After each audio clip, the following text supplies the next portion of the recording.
Yeah, DB. Oh, just cleaning out the deadwood. Okay. Look, Mr. Cannell, I just can't afford to be without work right now, not even for a day. I've got a mother and 2 kid sisters. More good luck telegrams. Well, you know how it is. I've just got to keep on working, see? Sorry, sister. I was sent down here to clean house. I told you I can't use your column anymore. It's lavender and no lace. Send those other people in. I'll tell you what I'll do. I get $30 a week. I'll take 25, 20 if necessary. I'll do anything you say. It isn't the money. We're after circulation. What we need is fireworks. People have been hit with sledgehammers. Start arguments. Oh, I can do that. I know this town inside out. Oh, give me a chance, All right, please. come in. Cashier's got your check. Who are these people? Gibbs, Furley, Cunningham, Giles. Hey, your sister. Don't forget to get out your last column before you pick up your check.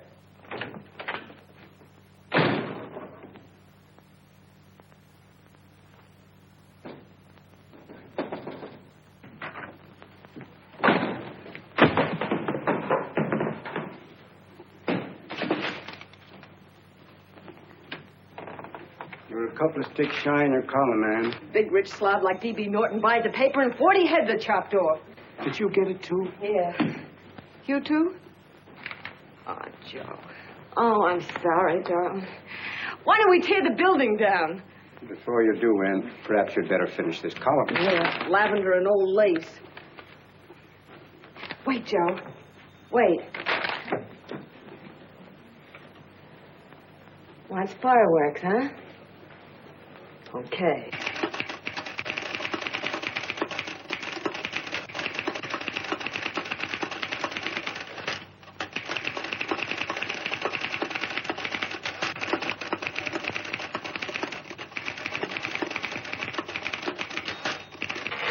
Here. Below is a letter which reached my desk this morning. It's a commentary on what we laughingly call a civilized world. Dear Miss Mitchell, 4 years ago I was fired out of my job. Since then I haven't been able to get another one. At first I was sore at the state administration because it's on account of the slimy politics here we have all this unemployment. But in looking around, it seems the whole world's going to pot. So in protest, I'm going to commit suicide by jumping off the City Hall roof. Signed, a disgusted American citizen, John Doe. Editor's note, if you ask this column, the wrong people are jumping off the roofs. Hey, Ann, this is the old Fakeroo, isn't it? Never mind that, Joe. Go ahead. Sorry.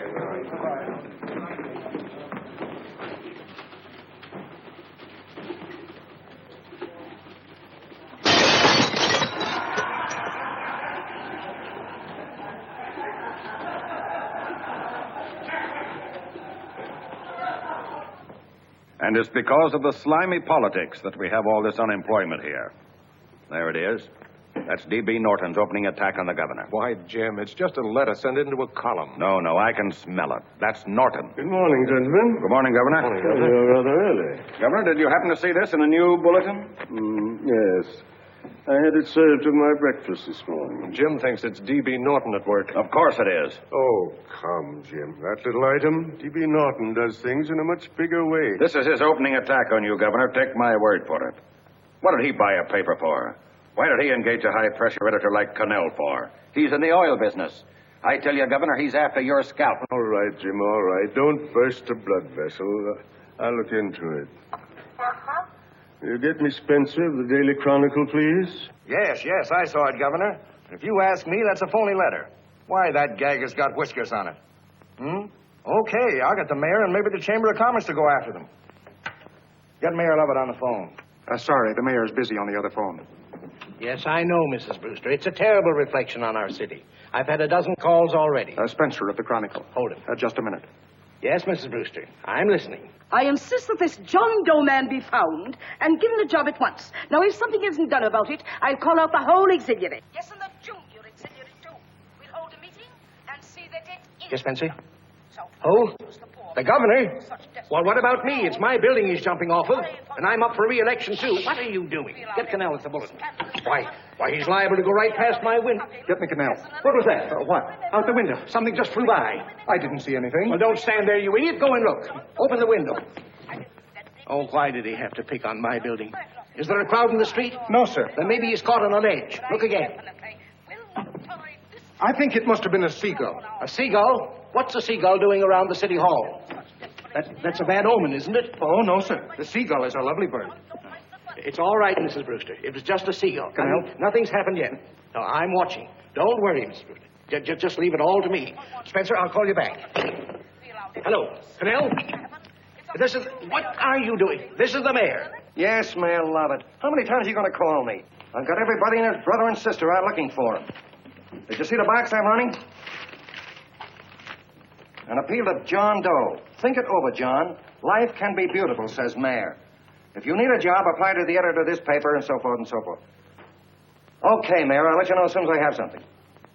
What? Well, pull down the blinds. Went up to Miss Mitchell's house, boss. Boy, she's in a bad way. Where is she? Hey, do you know something? She supports her mother and 2 kids. What do you know about that? Did you find her? No. Her mother's awful worried about her. When she left the house, she said she was going on a roaring drunk.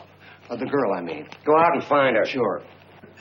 Hey, but the biggest thing I didn't tell you, her old man's Doc Mitchell. You know the doctor saved my mother's life and wouldn't take any money for it? You remember that. Okay, boss, I'll go and look for her.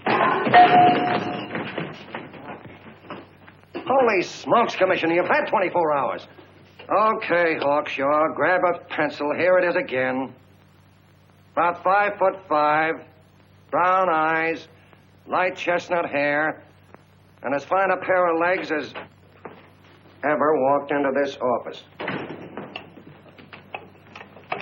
Did you want to see me? No. I've had the whole Army and Navy out searching for you because that's a game we play here every day. I remember distinctly being fired. That's right.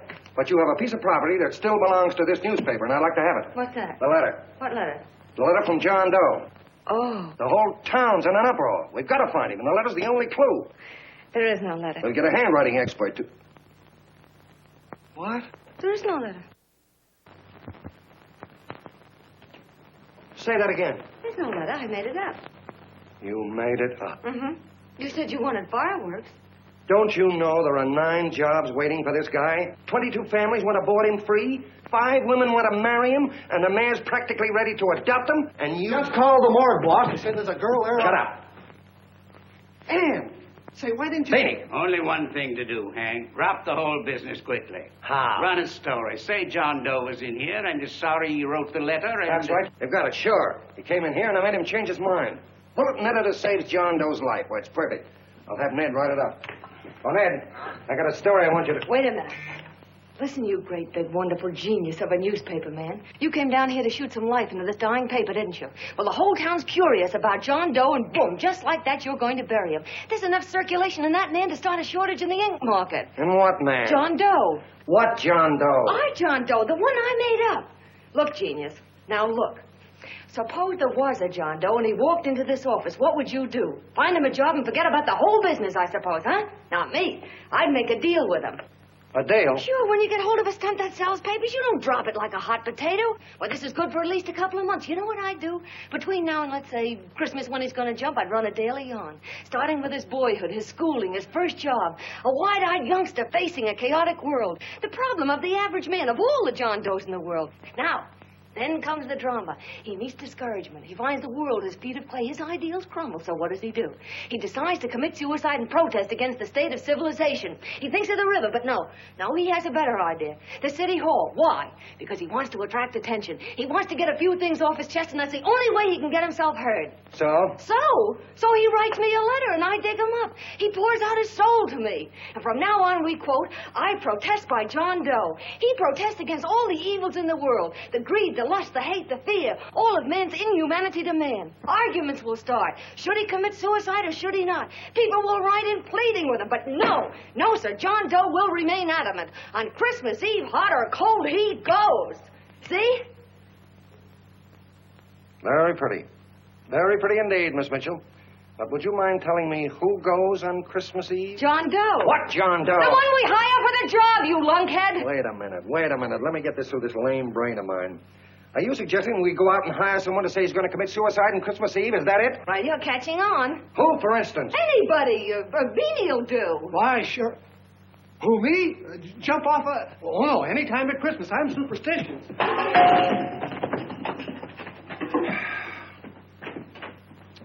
Miss Mitchell, do me a favor. Will you go on out and get married and have a lot of babies, but Stay out of newspaper business. Better get that story in, Hank. It's getting late. You're supposed to be a smart guy. If it was raining $100 bills, you'd be out looking for a dime you lost someplace.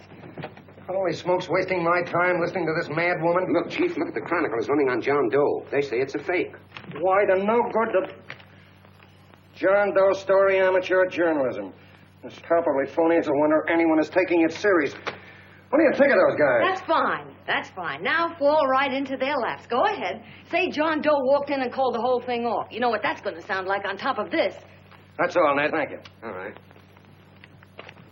Amateur journalism, huh? Why, that bunch of sophomores, I can teach them more about... Hey, boss, get a load of this. Wow. Look.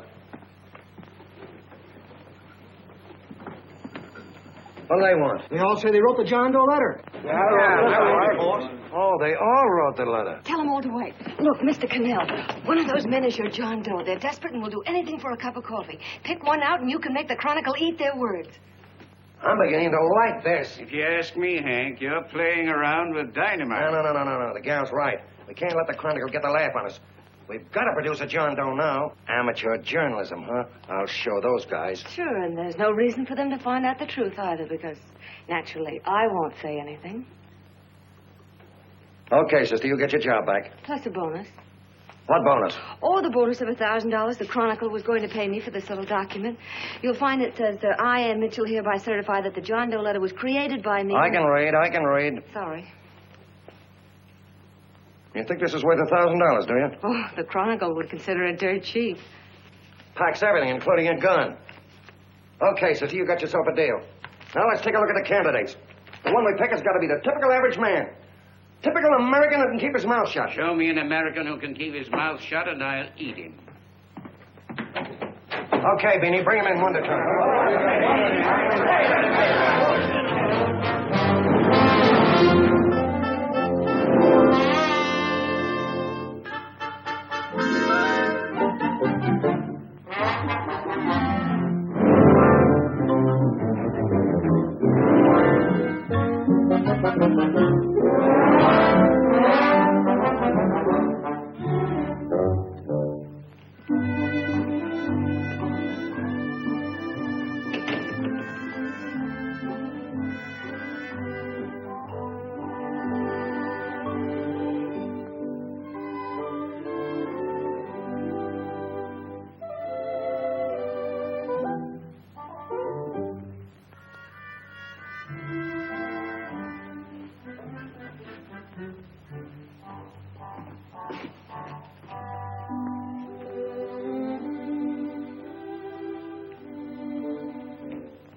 Did you write that letter to Miss Mitchell? No, I didn't. What are you doing up here, then? Well, the paper says there were some jobs around loose. Thought there might be one left over. Had any schooling? Yeah, a little. What do you do when you work? I used to pitch. Baseball? Yeah. So the wing went bad. Where'd you play? Bush leagues, mostly. How about family? Got any family? No. Oh, just traveling through, huh? Yeah. Me and a friend of mine. He's outside. Looks all right. Wait, perfect. A baseball player. What could be more American? I wish he had a family, though. Be less complicated without a family. Look at that face. It's wonderful. They'll believe him. Come on. What's your name? Willoughby. John Willoughby. Long John Willoughby, they called me in baseball. Would you like to make some money? Yeah. Maybe. Would you be willing to say you wrote that letter and stick by it?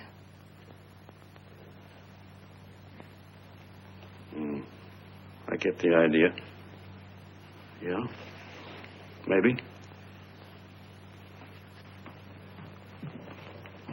That's our man. He's made to order. I don't know. He don't seem like the kind of a guy that'd fall in line. When you're desperate for money, you do a lot of things, Mr. Cannell. He's our man, I tell you. He's fainted. Get the water quickly. Hurry up, Pop. Oh. Right here, sit down. You all right? Yeah, I'm all right. How many is that, 6?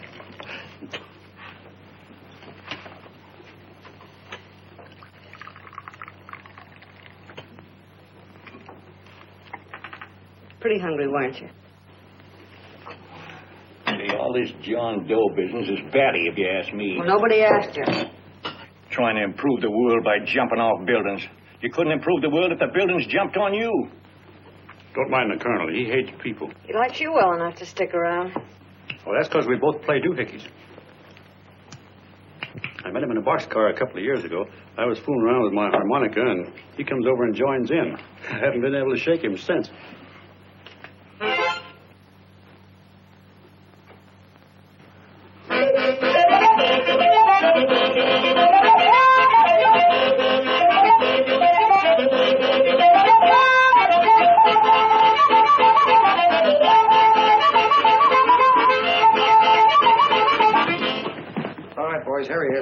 No, you can't take pictures of him like that, eating a sandwich and with a beard.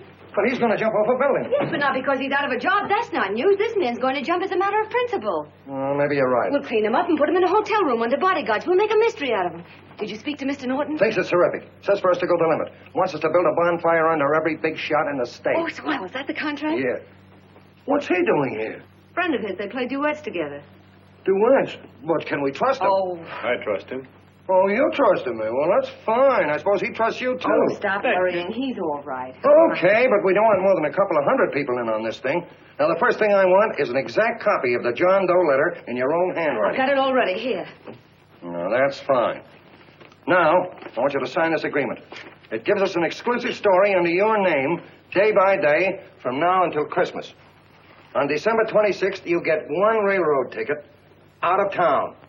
And the bulletin agrees to pay to have your lawn fixed. That's what you want, isn't it? Yeah, but it's got to be by Bonesetter Brown. Okay, Bonesetter Brown goes. Here, sign it. Meanwhile, here's $50 spending money. That's fine. Beanie? Yes, boss. Take charge of him. Get him a suite at the Imperial and hire some bodyguards. Yeah, and some new clothes, Beanie. Think we better have him deloused? Yeah. Both of them? Yes, both of them, but don't let them out of your sight. Hey, Beanie, gray suit, huh? Yes. Okay, fellas.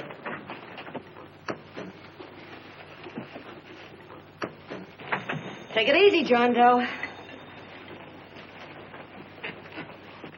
And you start pounding that typewriter. Oh, boy, this is terrific. No responsibilities on our part, just statements from John Doe, and we can blast our heads off. Before you pop too many buttons, don't forget to make out that check for $1,000. Okay, fellas, now, let me see. You sit outside the door. Nobody comes in, see? You two fellas sit in here. Hey, pretty nifty, huh? You ain't going to get me to stay here. Sure you are. No, sir. That spot under the bridge where we slept last night's good enough for me. Say, what'll I do with this baggage? Go stick him in the bedroom. Give me mine. I ain't staying. You know, we were headed for the Columbia River country before all this John Doe business came up. You remember that, don't you? Sure, I remember. Say, your ears popped coming up in the elevator. Mine did. All along, John. I tell you, it's no good. You're going to get used to a lot of stuff that's going to wreck you. Why, that $50 in your pocket's beginning to show up on you already. And don't pull that on me, neither. Stop worrying, Colonel. I'm going to get my arm fixed out of this. Hey, here's some cigars the boss sent us. Have one. Hey, Help cigar. yourself. No.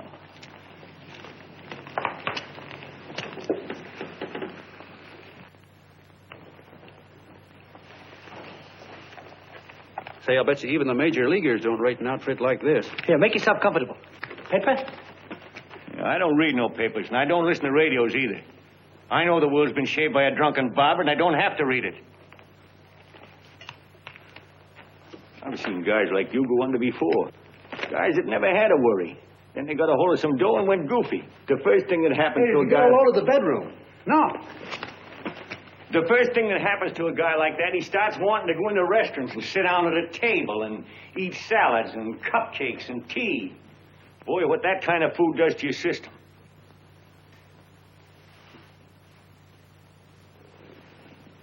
The next thing the dope wants is a room. Yes, sir, a room with steam heat and curtains and rugs. And before you know it, he's all softened up and he can't sleep unless he has a bed. Hey, stop worrying, Colonel. $50 ain't going to ruin me. I've seen plenty of fellas start out with $50 and wind up with a bank account. Hey, what's the matter with the bank account anyway? And let me tell you, Long John, when you become a guy with a bank account, they got you.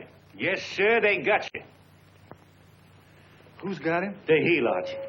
Who? Hey, there's the City Hall tower I was supposed to jump off of. It's even higher than this. Who's got him? The helots. Woo! Hey, wait a minute. You're not supposed to jump on Christmas Eve. Do you want to get me in a jam? If it's going to get you in the jam, we'll do you a favor. I won't jump.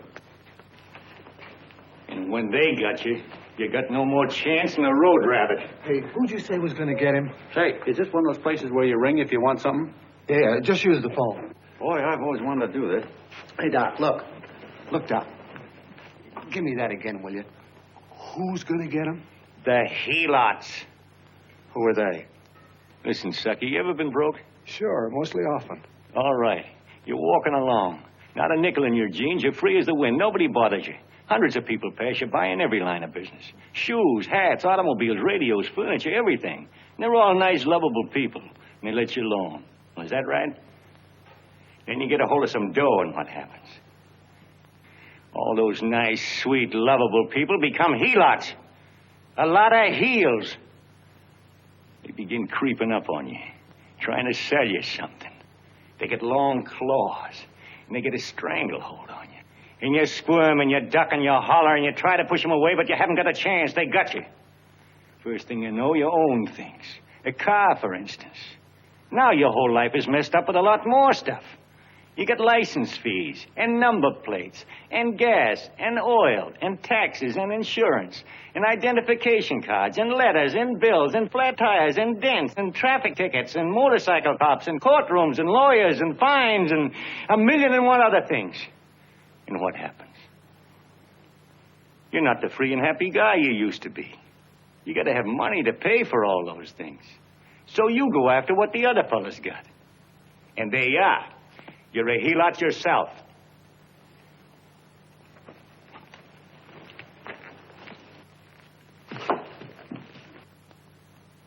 You win, Colonel. Here, take the 50.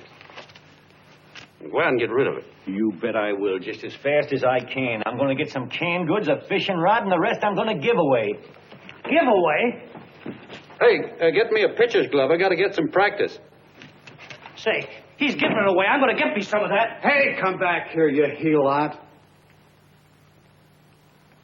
Will you send up 5 hamburgers with all the trimmings, 5 chocolate ice cream sodas, and 5 pieces of apple pie?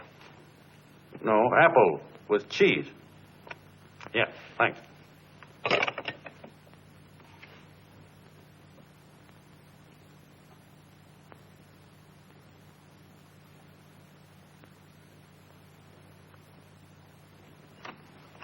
Hello there.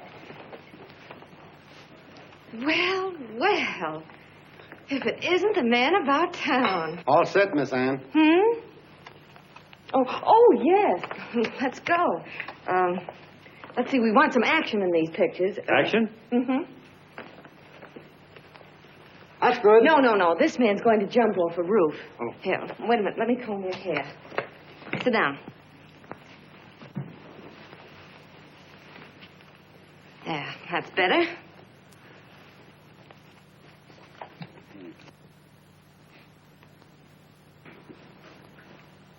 You know, he's got a nice face, hasn't he? Yeah, he's pretty. Here, sit down, quiet egghead. All right, now a serious expression. Can't. I'm feeling too good. Oh, come on now, this is serious. You're a man disgusted with all of civilization.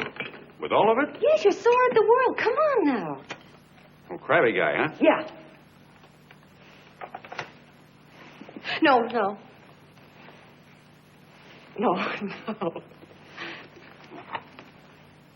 No, look.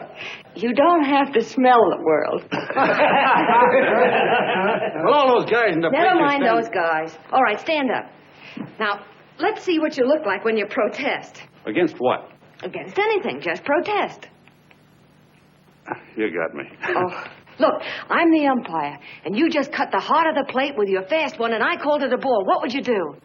Oh, you did, huh? Yeah. Why can't you call him right, you boneheaded... Grab it, Eddie, grab it!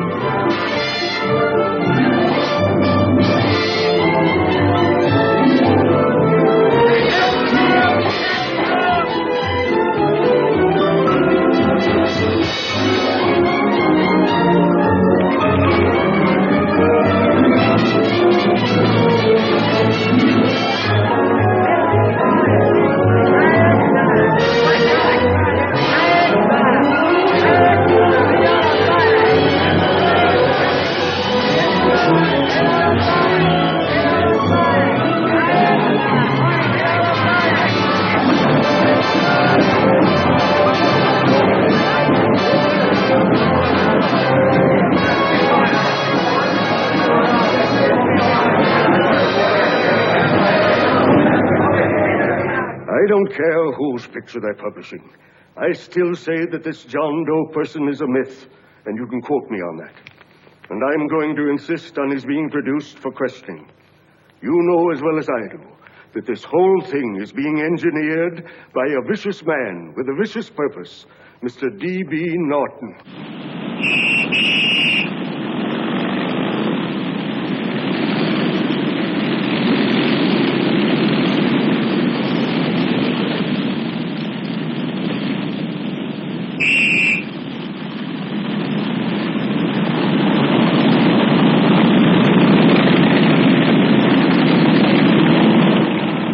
And Miss Mitchell are at the house, sir. Oh, they are? All right. Come on.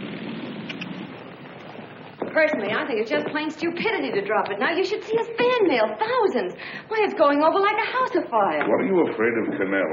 It's doubled our circulation. Yeah, but it's got everybody sore. Ads are being pulled. The governor's starting a libel suit. What's more, they all know John Doe's a phony, and they insist on seeing Well, what about it? Let them see him. We'll go on one better. They can also hear him. You own a radio station, Mr. Norton. Why not put him on the air? Watch out for this dame, DB. She'll drive you batty. Oh, Look, we can't let him get to this Bush League pitcher and start pumping him. Good night. Now, tell him what that screwball might do. I walked in yesterday. Here he is, standing on a table with a fishing pole. Fly casting. Take my advice and get him out of town before this thing explodes in our faces. If you do, Mr. Norton, you're just as much of a dumb cluck as he is. Excuse me. No, you got yourself a meal ticket and you hate to Sure, let it's go. a meal ticket for me. I admit it, but it's also a windfall for somebody like Mr. Norton who's trying to crash national politics. That's what you bought the newspaper for, isn't it? You want to reach a lot of people, don't you? Well, put John Doe in the air and you can reach 130 million of them. He can say anything he wants and they'll listen to him. All right, we'll forget the governor and the mayor and all the small fry like that. This can arouse national interest. If he made a hit around here, he can do it every place else in the country. And you'll be pulling the strings, Mr. Norton. Go down to the office and arrange for some radio time. But, DB, you're not going to as soon as possible. Okay. I just came in to get warm myself. Come on, let's go. Don't you go. I want to talk to you.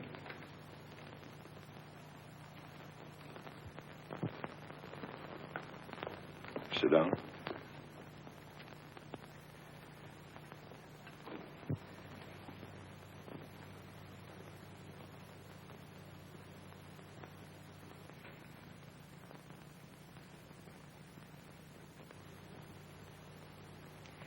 Hey, this John Doe idea was yours, huh? Yes, sir.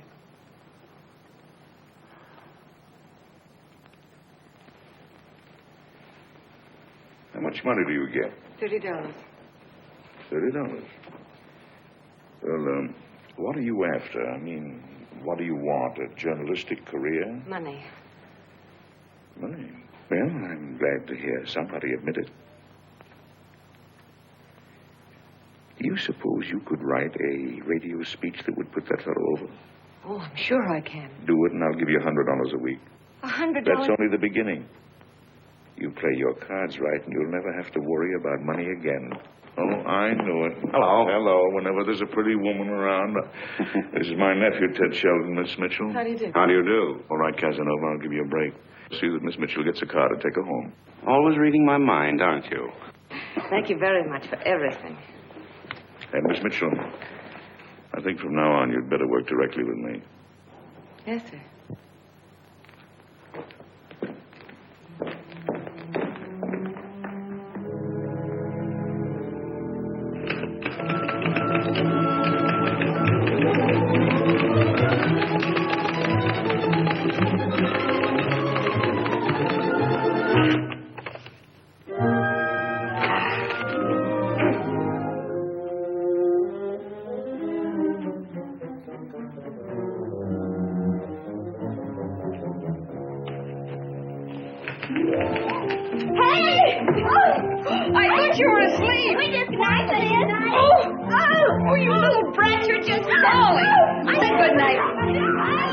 Come, children. It's past your bedtime. Go on, Mama. Come on. Now, keep boots off the bed. Pour through me. I'm done. I'll never get this speech right. Oh, yes, you will, Ann, dear. You're very clever. Yeah, I know. What are you looking for? Your purse. I need $10. What for? I gave you 50 just the other day. Yes, I know, dear, but Mrs. Burke had her baby yesterday. 9 pounds. And there wasn't a thing in the house. And then the community chest lady came. And the 50's all gone, huh? Who's the 10 for? The Websters. The Websters. You remember those lovely people your father used to take care of. I thought I'd buy them some groceries. Oh, Anne, dear, it's a shame those... You're marvelous, Ma. You're just like Father used to be. Do you realize a couple of weeks ago we didn't have enough to eat ourselves? Well, yes, I know, dear, but these people are in such need. And we have plenty now. If you're thinking of that $1,000, forget it. It's practically all gone. We owed everybody in town. Now, you just got to stop giving all your money away. Oh, Anne, dear. Oh, I'm sorry, Ma. Oh, don't pay any attention to me. I guess I'm just upset about all this. Gee whiz, here I am with a great opportunity to get somewhere, to give us security for once in our lives, and I'm stuck. If I could put this over, your Mrs. Burke can have 6 babies.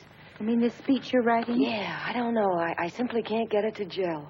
I created somebody who's going to give up his life for a principle. Hundreds of thousands of people are going to listen to him over the radio. And unless he says something that's sensational, it's just no good. Well, honey, of course, I don't know what kind of a speech you're trying to write. But judging from the samples I've read, I don't think anybody will listen. What?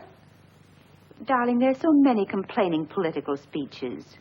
People are tired of hearing nothing but doom and despair on the radio. If you're going to have him say anything, why don't you let him say something simple and real, something with hope in it? If your father were alive, he'd know what to say.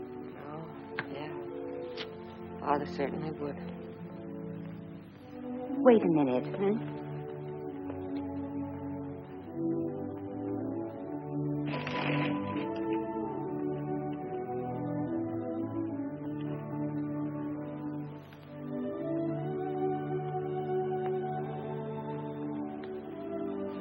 That's your father's diary, Anne.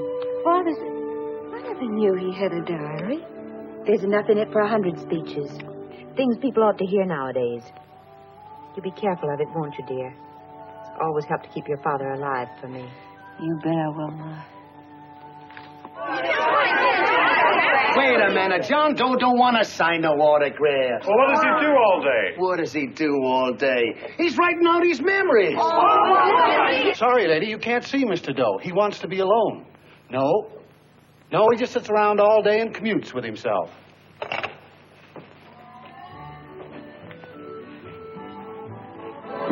Oh!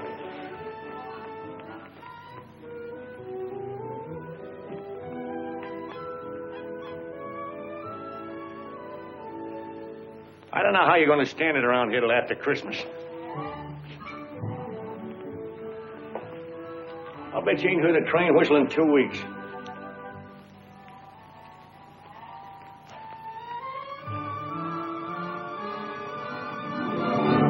Steam right!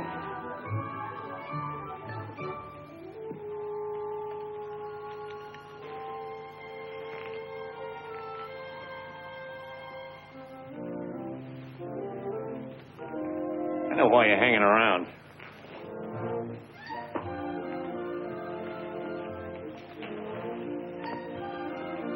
You're stuck on the girl.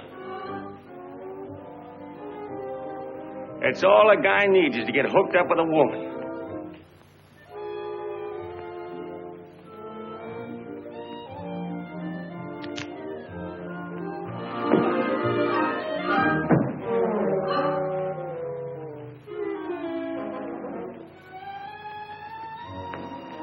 What was that, a single? First baseman dropped the ball. Butterfingers. Tough luck, pal.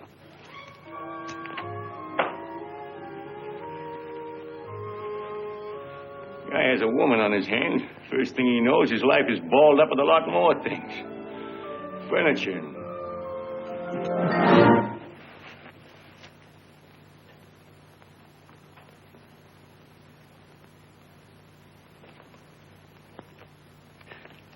Did you get him?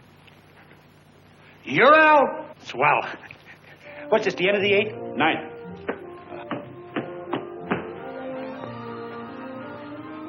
Hey, Beanie, there's a couple of mugs from the Chronicle snooping around out here. Huh. Come on, Angel Face. Gangway. What's the score, Angel Face? 3-2, our favor. Gee, that's great.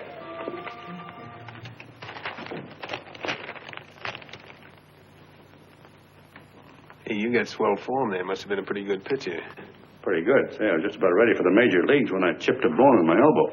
I got it pitching a 19-inning game. 19? Yeah. There was a major league scout there watching me, too. And he came down after a game with the contract. You know what? I couldn't lift my arm to sign it. I'll be okay, though, as soon as I get it fixed up. Yeah, it's too bad. What do you mean, too bad? Huh? Oh, that you'll never be able to play again.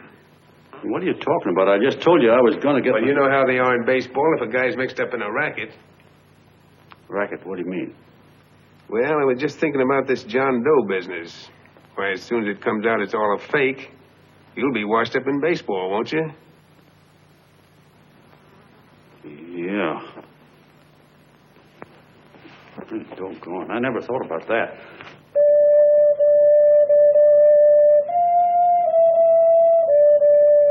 Gosh. And another thing, what about all the kids in the country? The kids that idolize ball players. What are they going to think about you? Yeah. Hey, Colonel. Did you hear that? I got to figure some way out of this thing. Elevators are still running. I know one way you can do it. How? Well, when you get up there on the radio, all you have to do is to say the whole thing to frame up. Make you a hero sure as you're born.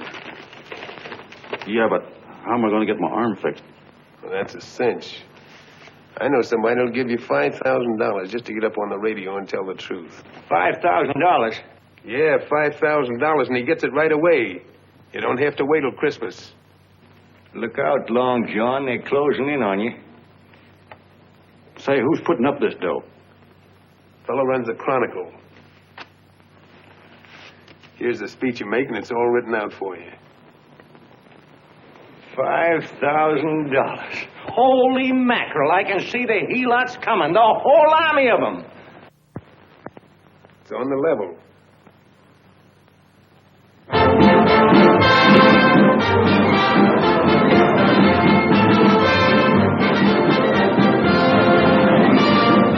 No, I'm sorry. Tickets for the broadcast are all gone. Phone the bulletin. Sorry, no more tickets left.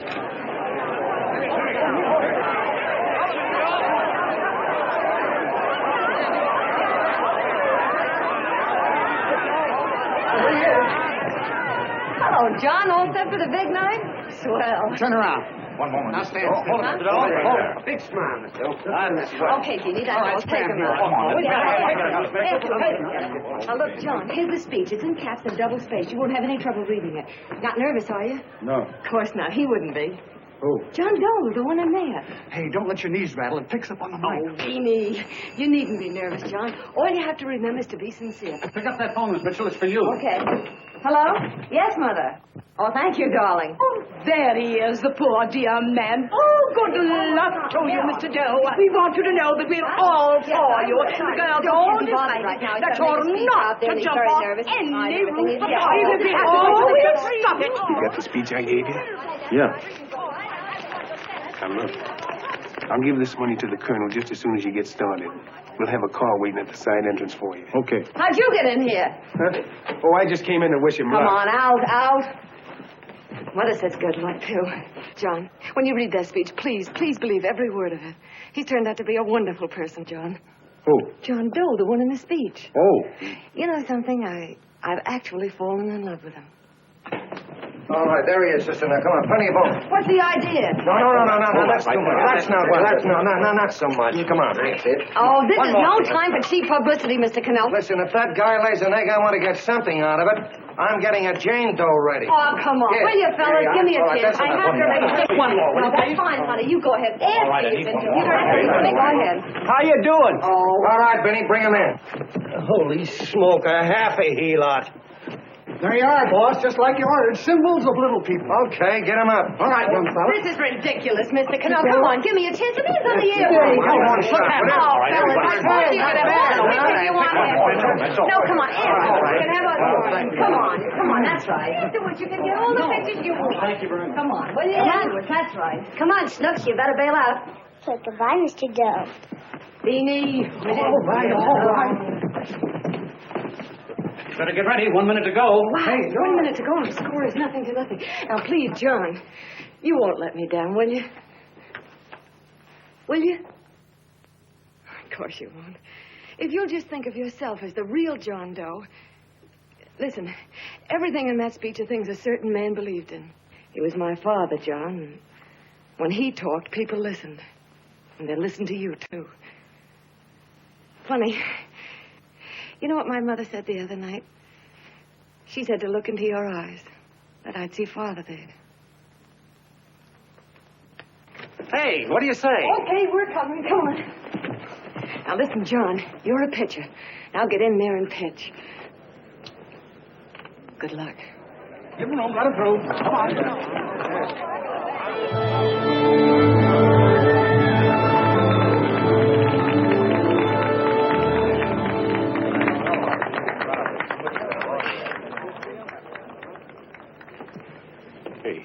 Let's get out of here. There's the door right there. Hey, what are you doing here? That's what I'd like to know. Come on, out. Hey, he's a friend of mine. Never mind, let him alone. He's all right. I'll be right over there pulling for you. No, John, over here.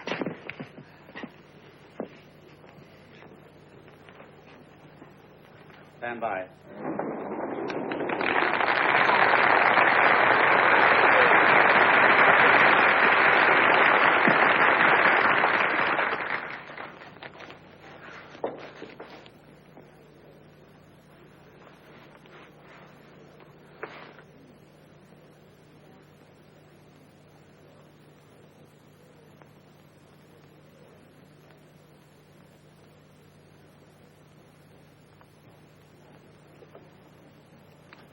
Phone the Chronicle. Tell them to start getting those extras out.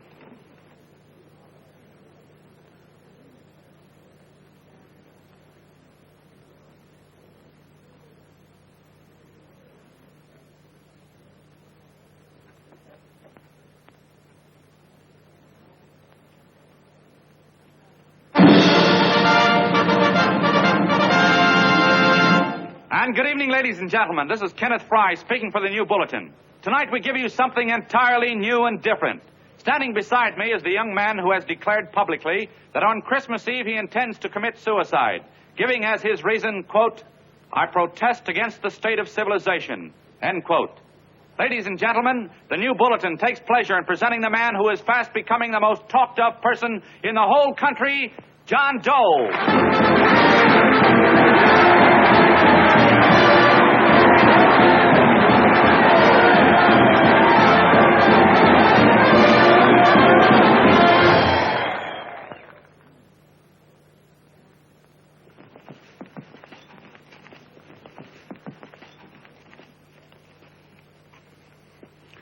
Ladies and gentlemen, I am the man you all know as John Doe. I took that name because it seems to describe the average man. And that's me. And that's me.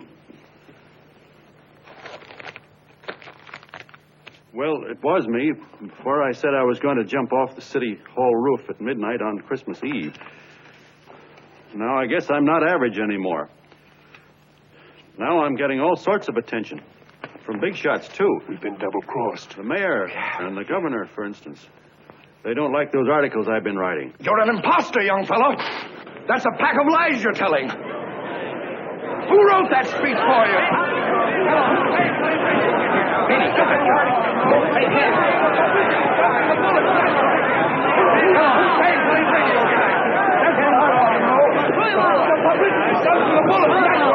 Spencer. Ladies and gentlemen, the disturbance you just heard was caused by someone in the audience who tried to heckle Mr. Doe. The speech will continue.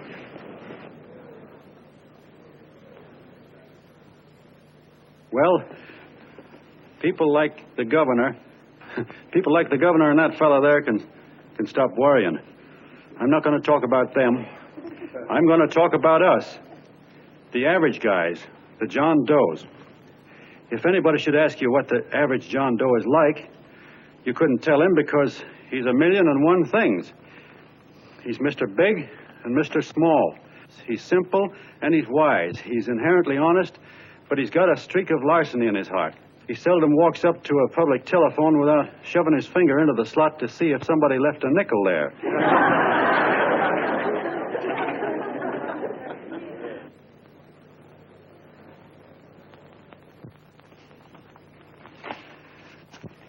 He's the man the ads are written for. He's a feller everybody sells things to.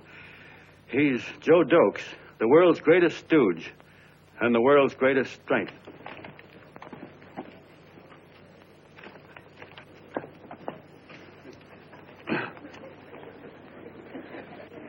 Yes, sir. Yes, sir, we're a great family, the John Does. We are the meek who are supposed to inherit the earth. You'll find us everywhere.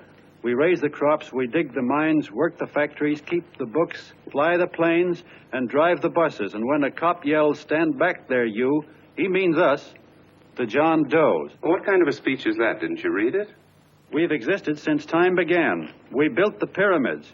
We saw Christ crucified, pulled the oars for Roman emperors, sailed the boats for Columbus, retreated from Moscow with Napoleon, and froze with Washington at Valley Forge. Yes, sir. We've been in there dodging left hooks since before history began to walk. In our struggle for freedom, we've hit the canvas many a time, but we always bounce back because we're the people, and we're tough.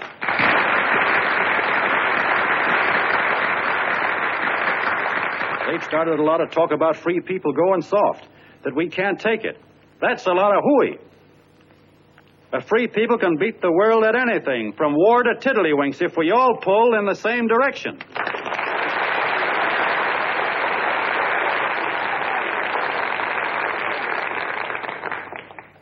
I know a lot of you are saying, "What can I do?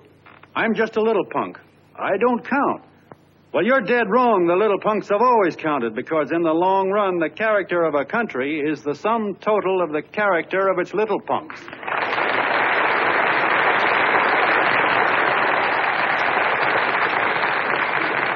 But we've all got to get in there and pitch. We can't win the old ball game unless we have teamwork. And that's where every John Doe comes in. It's up to him to get together with his teammate. And your teammate, my friends, is the guy next door to you. Your neighbor. He's a terribly important guy, that guy next door. You're going to need him, and he's going to need you, so look him up. If he's sick, call on him. If he's hungry, feed him. If he's out of a job, find him one. To most of you, your neighbor is a stranger, a guy with a barking dog and a high fence around him. Now, you can't be a stranger to any guy that's on your own team. So tear down the fence that separates you. Tear down the fence, and you'll tear down a lot of hates and prejudices. Tear down all the fences in the country, and you'll really have teamwork.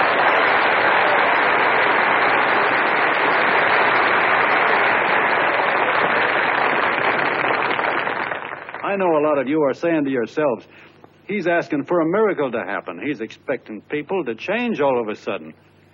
Well, you're wrong. It's no miracle. It's no miracle because I see it happen once every year, and so do you, at Christmas time. There's something swell about the spirit of Christmas, to see what it does to people, all kinds of people. Now, why can't that spirit, that same warm Christmas spirit, last the whole year round? Gosh, if it ever did, if each and every John Doe would make that spirit last 365 days out of the year, we'd develop such a strength, we'd create such a tidal wave of goodwill that no human force could stand against it. Yes, sir, my friends, the meek can only inherit the earth when the John Does start loving their neighbors. You better start right now. Don't wait till the game is called on account of darkness. Wake up, John Doe. You're the hope of the world.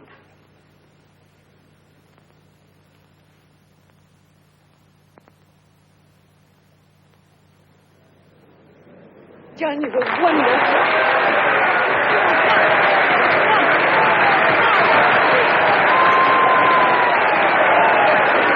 Let's get out of here. Now you're talking.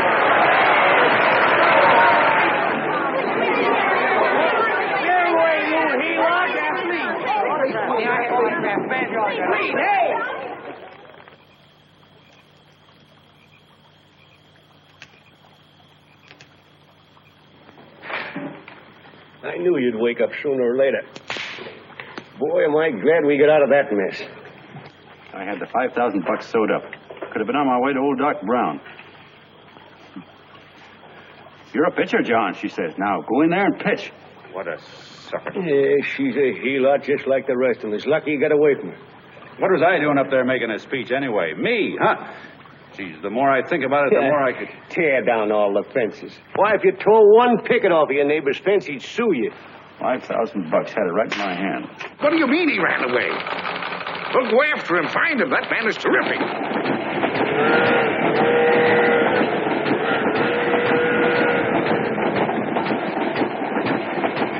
Columbia River, here we come.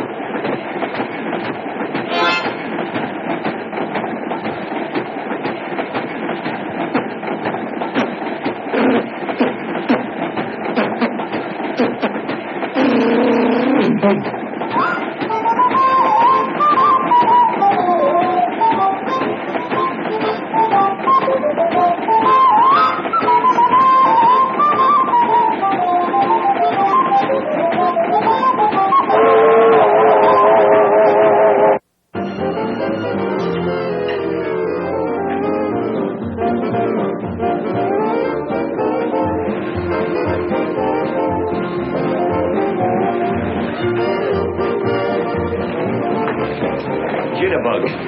Yeah. Say, how much money we got left? 4 bits. Better make it donuts, huh? Yeah.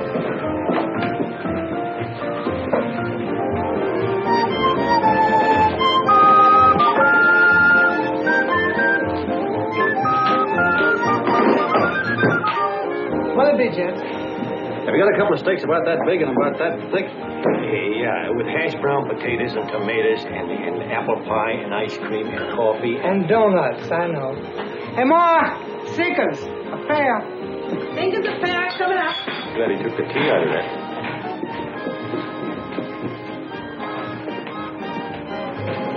Hey, look. Join the John Doe Club. John Doe Club?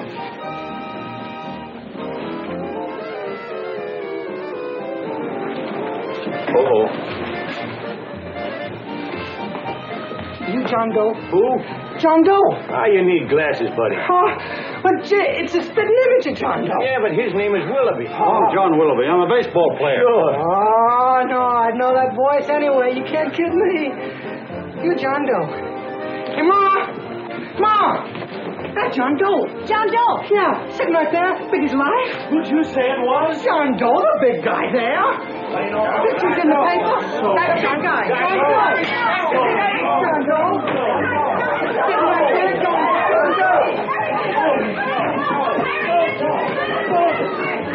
Hey, operator. Dan Scenery. Yeah, call everybody in town. John Doe was just in my place. Yeah, he ordered donuts.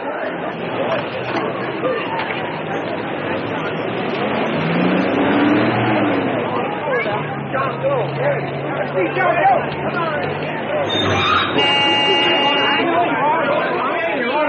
John Doe, we're all neighbors. But my office is packed like a sardine box. What does John Doe look like, Mr. Mayor? Oh, he's one of those great big outdoor type men. No, you can't see him. You didn't vote for me the last time. Shame on you. What are you doing there? Get off my front porch anyhow. Mr. Norton come yet? Oh, well, I wonder where he's at. What's keeping him? He should have been here 15 minutes ago. Oh, there he comes now. Now, everybody on your dignity. Don't do anything to disgrace us. A little town, but we got to show off. Better let me talk to him. All right, but present it to him as a great cause for the common man. Ah, here he comes. Now, give him room down there. Give him room, folks. Come on, now. Come on, here he comes. Here he comes. Here, Mr. Norton. How do you do, Mr. Norton? I'm Mayor Hawkins. Here, Mr. Miles. Let me go, you darn tool. I'm the mayor. Mr. Norton. Mr. Norton. Mr. Norton. I'm Mayor Hawkins. Your office telephoned me to hold him. Well, that's fine. How is he? Oh, he's fine. He's right in my office there. You know, it's a great honor having John Doe here, and you too. Haven't had so much excitement since the old city hall burned down. People are so excited and nearly tore his clothes off. Oh, Matilda Don phoned the newspapers telling Mr. Norton here. Step right inside, Mr. Norton. My office. Very comfortable here, Mr. Norton. Just had it air conditioned. Gangway, please. Make room for Mr. Norton. Gangway. Gangway. Here he is, Mr. Norton. Well taken care of. The neighbors are serving him a light lunch. Hello, John. Well, Mr. Mayor, if you don't mind, we'd like to talk to him alone. Why, certainly, certainly. All right, everybody. Clear out. But you will. Everybody, quickly now. Come on, you can. Come on. That's. All right. Don't argue with me here. Wait till we get home. Don't you push me around like that. Even though I'm your wife, you can't push me around. Look, Mr. Norton, I think you got a lot of nerve having those people hold us here. There's nobody holding you here, Mr. Doe. It's only natural There's that you... nobody holding us here. Let's get going. Incidentally, my name isn't Doe. It's Willoughby. Look, John, something terribly important's happened. They're forming John Doe clubs. We know of 8 already, and they say that there's John Doe clubs? What for? To carry out the principles you talked about in your radio speech. I don't care what they're forming. I'm on my way, and I don't like the idea of being stopped either. Oh, but you don't know how big this thing is. You should see the thousands of telegrams we've received and what they're saying about you. Look, it started as a circulation stunt, didn't it? Well, you got your circulation. Now, why don't you let me alone? Oh, it started as a circulation stunt, but it isn't anymore. Mr. Norton wants to get back of it and sponsor John Doe clubs all over the country. He wants to send you on a lecture tour. Me? Uh-huh. Well, certainly. With your ability to influence people, it might grow into a glorious movement. Say, let's get something straight here. I don't want any part of this thing. If you got an idea I'm going around lecturing to people, why, you're crazy. Baseball's my racket, and I'm sticking to it. Come on, Colonel, let's get out of here. John, please. I just got rid of one crowd. But please, Mr. Mayor, tell him the John Doe Club wants to talk to him. Let them in, Mr. Mayor. Let them come in. Okay, folks, but remember your manners. No stampeding. Walk slow, like you do when you come to pay your taxes.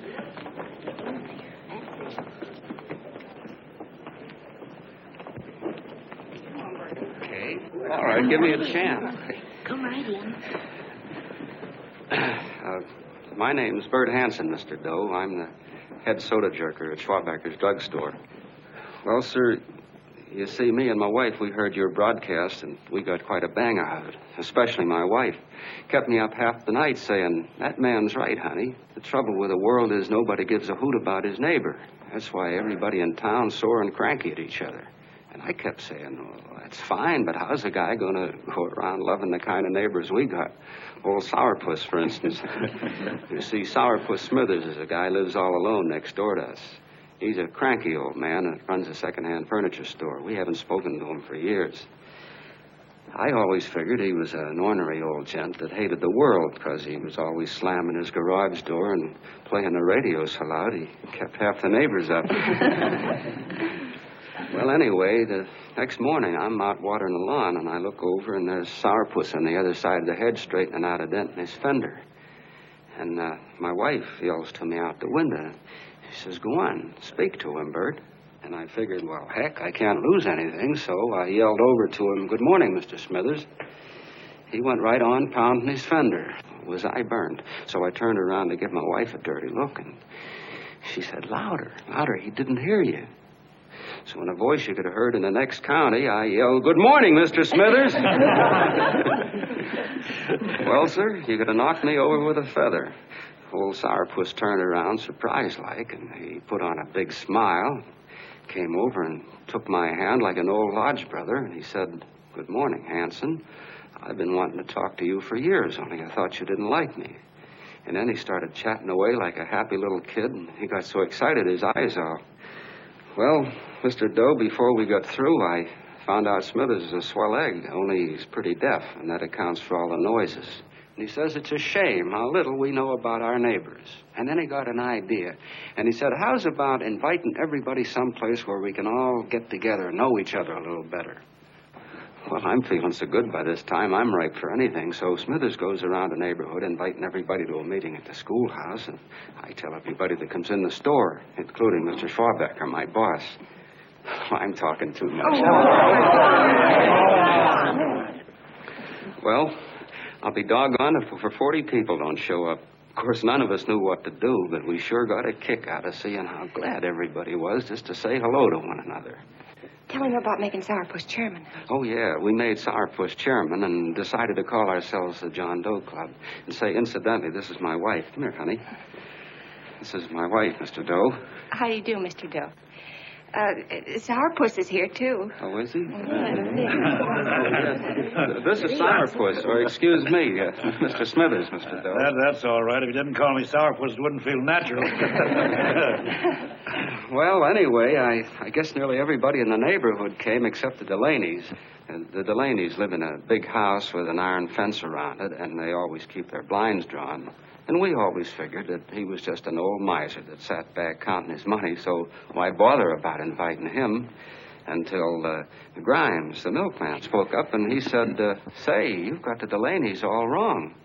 And then he tells us about how they canceled their milk last week and how when he found a note in the bottle, he got kind of curious-like and he sort of peeked in under the blinds and found the house was empty. If you ask me, he says, they're starving. Old man Delaney has been bringing his furniture over to my place at night, one piece at a time, and selling it. Yeah. And, well, sir, a half dozen of us ran over there to fetch him, and we brought him to the meeting. And what a reception they got. Why, everybody shook hands with him and made a fuss over him, and, well, finally, Mr. and Mrs. Delaney just sat right down and cried. And then we started to find out about a lot of other people. Yeah, sure. Well, you know Grubel, for instance. Grubel's here. Yeah, that's a... Of course, you don't know Grubel, but he's the man that everybody figured was the worst no-account in the neighborhood because he was living like a hermit and nobody would have anything to do with him. That isn't Little Murphy. The postman told us the truth. Why, Grubel, he says, he lives out of garbage cans because he won't take charity, because it'd ruin his self-respect, he says. Just like you said on the radio, Mr. Doe. Well, sir, about a dozen families got together and gave Grubel a job watering their lawns. Isn't that wonderful? And then we found jobs for 6 other people, and they've all gone off from leave. Yeah, and my boss, Mr. Schwabecker, made a job in his warehouse for old man Delaney. And he gave you that $5 raise. Yeah, that's swell. Why, Bert, I feel slighted. I'd like to join, but nobody asked me. Oh, I'm sorry, Mayor, but we voted that no politician could join. Just the John Does of the neighborhood, because you know how politicians are. Well, the reason we wanted to tell you this, Mr. Doe, was just to give you an idea of what you started. And from where I'm sitting, I don't see any sense in you jumping off any building. No. Well, thank you for listening. Goodbye, Mr. Doe. You're a wonderful man. And it strikes me you can be mighty useful walking around for a while. Hey, goodbye, Mr. Doe. Goodbye, Mr. Doe.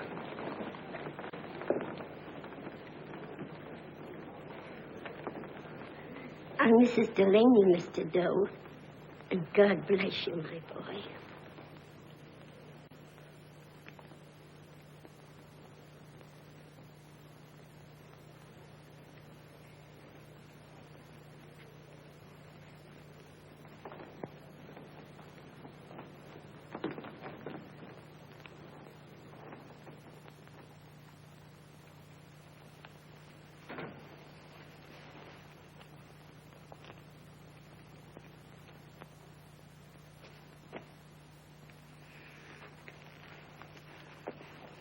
Gee whiz, I'm all mixed up. I don't get it. Look, all those swell people think I'm going to jump off a building or something. I never had any such idea. Gosh. The fellow'd have to be a mighty fine example himself to go around telling other people how to... Say, look, what happened the other night was on account of Miss Mitchell here. She wrote the stuff.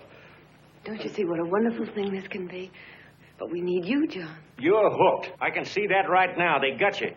Well, I'm through. For 3 years, I've been trying to get you up to the Columbia River country.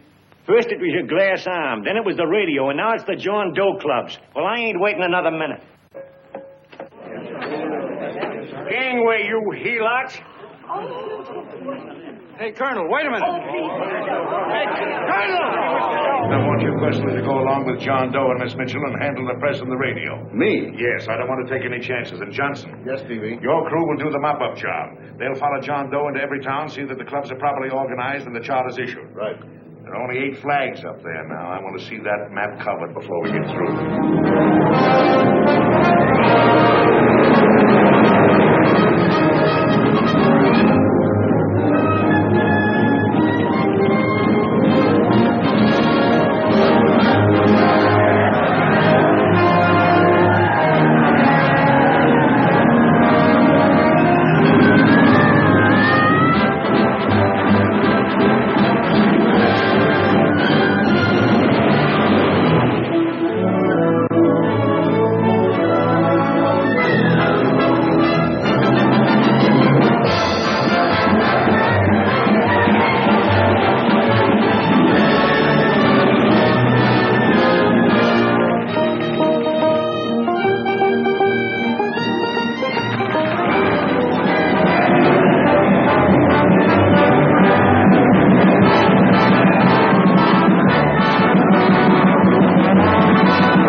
I understand it, but the John Does ask for nothing. People are going off relief. If this keeps up, I'll be out of a job. As soon as it gets strong enough, we'll find out what John Doe wants. 30 every Thursday. 60 at 60. Who knows what? I'm sorry, boss. They just won't let anybody talk politics with them. It's crazy. We've got to get to them. They represent millions of voters.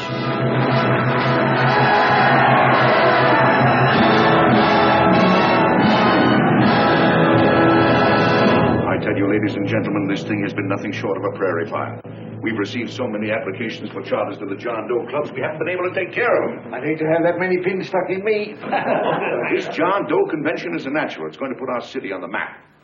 By over 2,400 John Doe clubs are sending delegates. Can you imagine that? You, Mr. Mayor, will be the official host. You will make the arrangements for decorating the city, parades, and a reception for John Doe when he gets home. And don't wear your high hat. No high hat? No high hat. And from you, Cannell, I want a special John Doe edition every day until the convention is over. And now, if you will, please, step into the outer office and look your prettiest because there are photographers there to take pictures of this committee. Don't worry, Libby. Everything will be taken care of. Isn't it all too wonderful? Gather down here in a nice group. I'll get a nice picture of you. Oh, Mr. Mayor, would you step down in front row, please? You ladies get close to him. That's it. Well, I don't get it. Get what? Look, DB, I'm supposed to know my way around. This John Doe movement has cost you a fortune. Now, this convention is going to cost plenty. Well? Well, I'm stuck with 2 and 2, and I'm a sucker if I can make 4 out of it. Where do you come in? I'll have the satisfaction of knowing that my money has been spent for a worthy cause. I see. I better stick to running the paper, huh? I think maybe you better had. And Cannell, I'd like to have the John Doe contract, all the receipts for the money we advanced him, and the letter Miss Mitchell wrote, for which I gave her $1,000. Yes, sure. Well, we leave for the airport. Half an hour. Is that Johnny boy's room? Better hustle him up. He'll be ready on time. He's packing. Ah, good. Did you see his picture on the cover of Time? Yeah. I gotta give you credit, Annie girl. I've handled a good many big promotions in my time. Everything from a World's Fair to a channel swimmer. But this one has certainly got me spinning. And now a John Doe convention. Wow.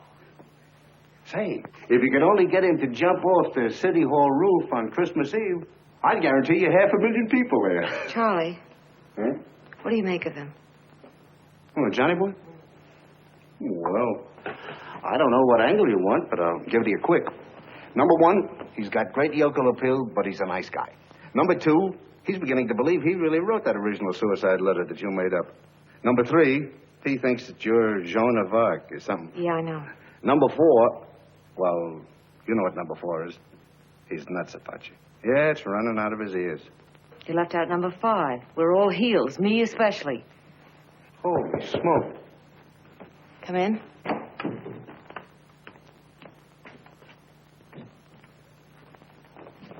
More pack. Good. I'll go and get Beanie Boy. Okay, Charlie boy.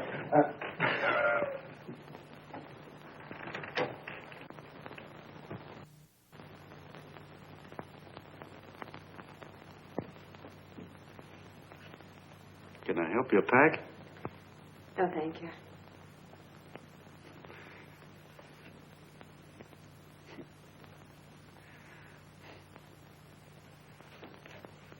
You care if I sit down out here? No.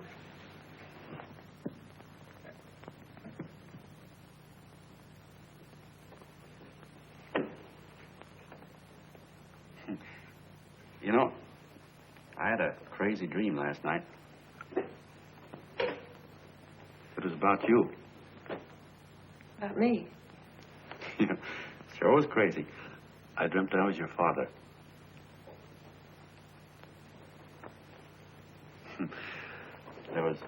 There was something I was trying to stop you from doing. So I got up out of bed, and I walked right through the wall here, right straight into your room. You know how dreams are. And there you were in bed. But you're a little girl, about 10.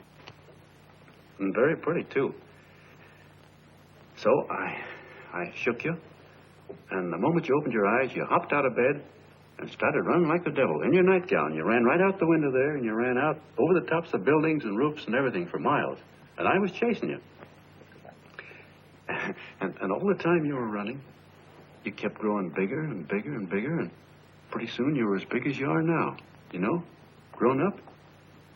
And all the time I kept asking myself, what am I chasing her for? And I didn't know. Isn't that a hot one?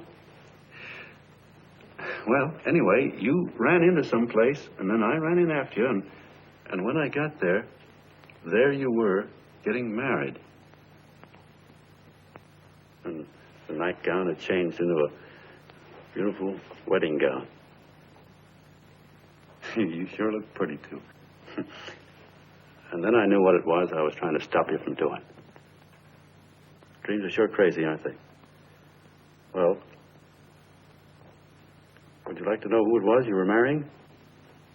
Oh, a tall, handsome Ubangi, I suppose. No, not that bad. It was that fellow that sends you flowers every day. Yeah, what's his name? Mr. Norton's nephew? Ed Sheldon. Yeah, that's the one. But here's the funniest part of it all. I was the fellow up there doing the marrying, you know, the justice of peace or something. You were? I thought you were chasing me. Well, yes, I was, but I was your father then, see? But the real me, John Doe, or, that is, Long John Willoughby, I was the fellow up there with the book. You know what I mean? I guess so. Then what happened? Well, I took you across my knee and I started spanking you. That is, I didn't do it. I mean, I did do it, but it wasn't me, you see. I was your father then. Well, I held you across my knee and I said, Annie, I won't allow you to marry a man that's just rich or that has his secretary send you flowers. The man you marry has got to swim rivers for you. He's got to climb high mountains for you. He's got to slay dragons for you. He's got to perform wonderful deeds for you. Yes, sir. And all the time, the guy up there, you know, with the book, me, just stood there nodding his head. And he said, go to it, Pop. Whack her one from me, because that's just the way I feel about it, too. So he said, come on down here and whack her yourself. So I came down, and I whacked you a good one, see? And he whacked you. And I whacked you another one. We both started whacking you like... Well, if you're through whacking her, come on, let's get going. Okay, fellas, right in here. You go out the side entrance. There's a bunch of autograph seekers out front. We'll be down with the bags in a minute. Come on, don't make a government project out of this. Hi, Benny. When's our plane take off again? Couple of minutes. How many people do you think we've talked to already, outside the radio, I mean? Oh, I don't know. About 300,000. 300,000.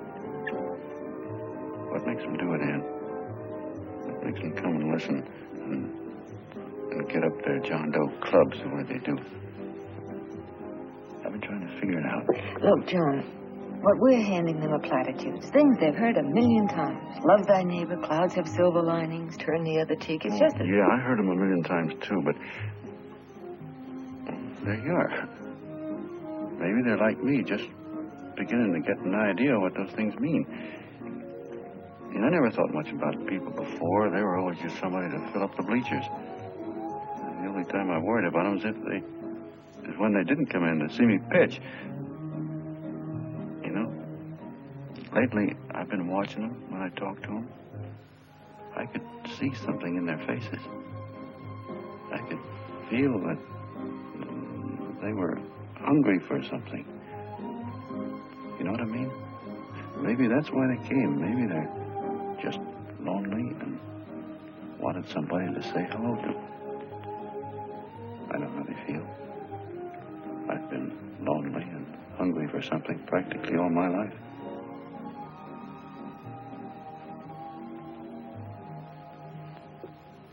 All aboard, folks. Yeah, that's true. Oh, somebody else sitting here? No, that's your seat. And this is your coat. Mine? A little token of appreciation. Oh, it's beautiful, D.B. Well, I don't quite know what to say. Well, don't say anything at all. Just sit down. Oh, Go ahead, open it. oh.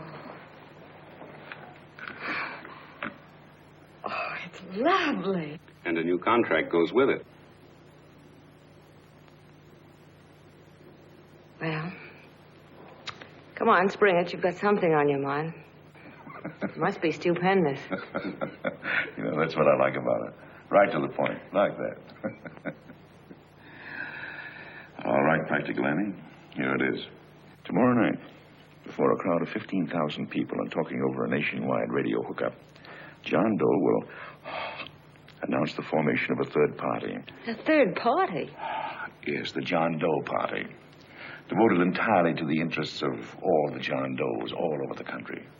Which practically means 90% of the voters. He will also announce the third party's candidate for the presidency. A man whom he personally recommends. A great humanitarian.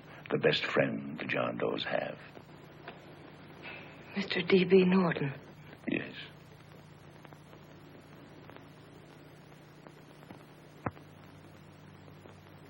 Wow.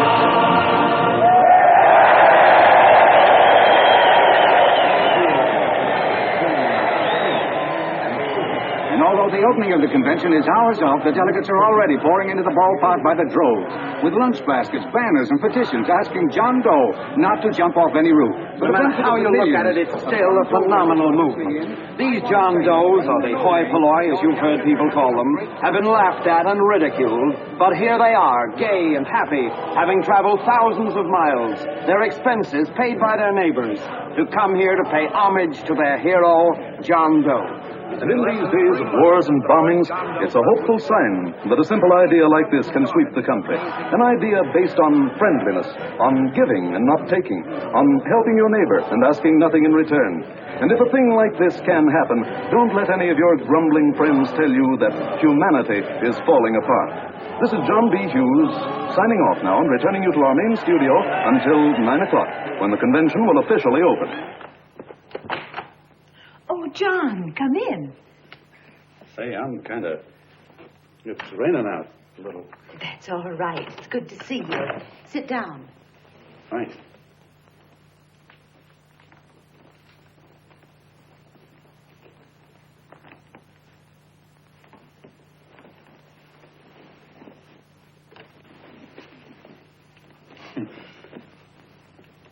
It's for Anne.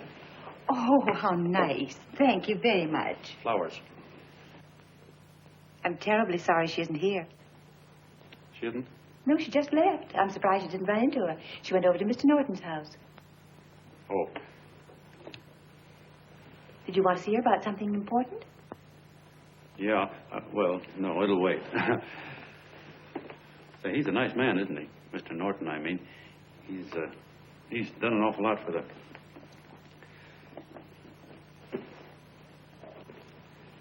Well, say, my coat's pretty wet. I'm afraid I might have wet the couch a little.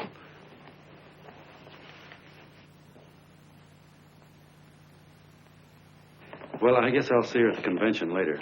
Yes, of course. I'll see that she gets the flowers. Thanks. Good night, Mrs. Mitchell. Good night, John.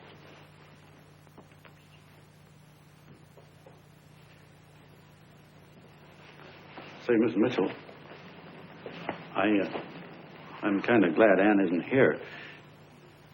You see, I came over here hoping to see her alone, and kind of hoping I wouldn't, too, you know what I mean? There was something I wanted to talk to her about. But, well, it'll wait, I guess. Good night. Good night, John. Say, look, Mrs. Mitchell, have you ever been married? Oh, I'm sure you have. Gosh, that's pretty silly.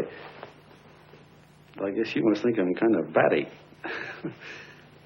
Well, I guess I better be going with that. John, my husband said, I love you. Will you marry me? You did? What happened? I married him. Yeah, that's what I mean, see? It was easy as all that, huh? Uh-huh. Yeah, but look, Mrs. Mitchell. You know, I love Anne, and it's going to be awfully hard for me to say it. Because, well, you know, she's so wonderful. And, well, the best I ever was a Bush League pitcher. And, you know, I think she's in love with another man. The one she made up. You know, the real John Doe. Well, that's pretty tough competition. I bet you he'd know how to say it all right. On me, I get up to it and around it and in back of it, but I never get right to it. You know what I mean? So the only chance I've got is, well, if somebody could kind of give her a warning, sort of prepare her for the shock. You mean you'd like me to do it? Huh? Well, I was thinking that, yeah, you know, sort of break the ice. Of course I will, John. See, well, thank you, Mrs. Mitchell. Hey, you're okay.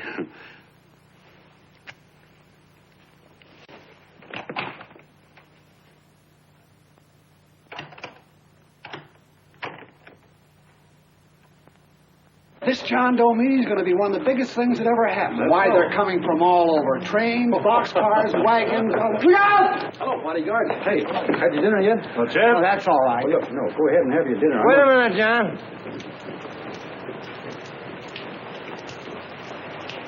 Hello, Mr. Connell. All right, John. John, I want to have a little talk with you.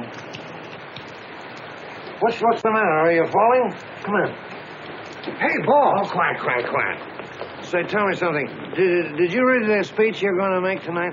No, I never read the speeches before I make them. I get more of a kick out of it that way. That's just exactly what I thought. Beanie, go on down to the office, tell Pop to give you the speech. There's a copy on my desk. Gee whiz, boss, you know Mr. Norton told me not to leave him, not even for a minute. Go on. We'll be at Jim's bar up the street. You're a nice guy, John. I like you. You're gentle. I always like gentle people. Me, I'm hard.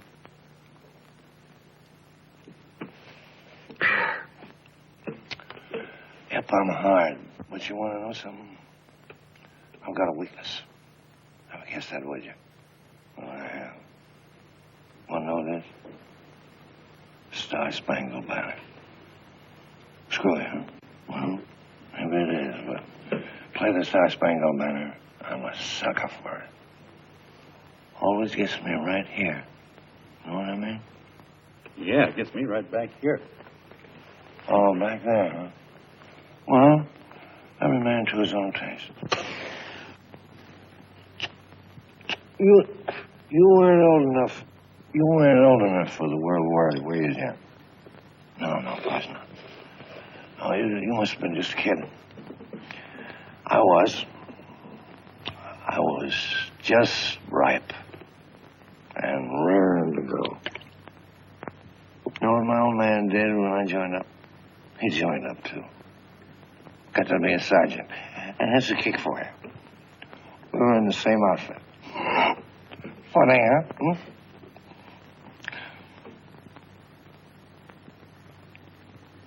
He was killed, John.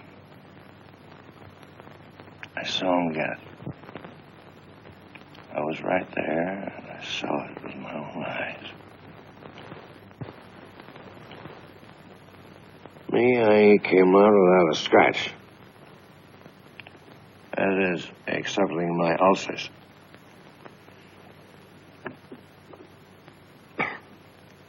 I should be drinking milk, you know. This stuff is poison. Hey, Tubby. Yes, Mr. Connell? What do you say, huh? All right. Yep, I'm a sucker for this country. I'm a sucker for the Star Spangled Banner, and I'm a sucker for this country. I like what we got here. I like it. A guy can say what he wants and do what he wants without having a bayonet shoved through his belly. And that's all right, isn't it? You betcha. Yeah. And we don't want anybody coming around changing that, do we? No, sir. No, sir. And when they do, I get mad. I get boiling mad. Right now, John, I'm sizzling. I get mad for a lot of other guys besides myself. I get mad for a guy named Washington, and a guy named Jefferson, and Lincoln. Lighthouses, John. Lighthouses in a foggy world.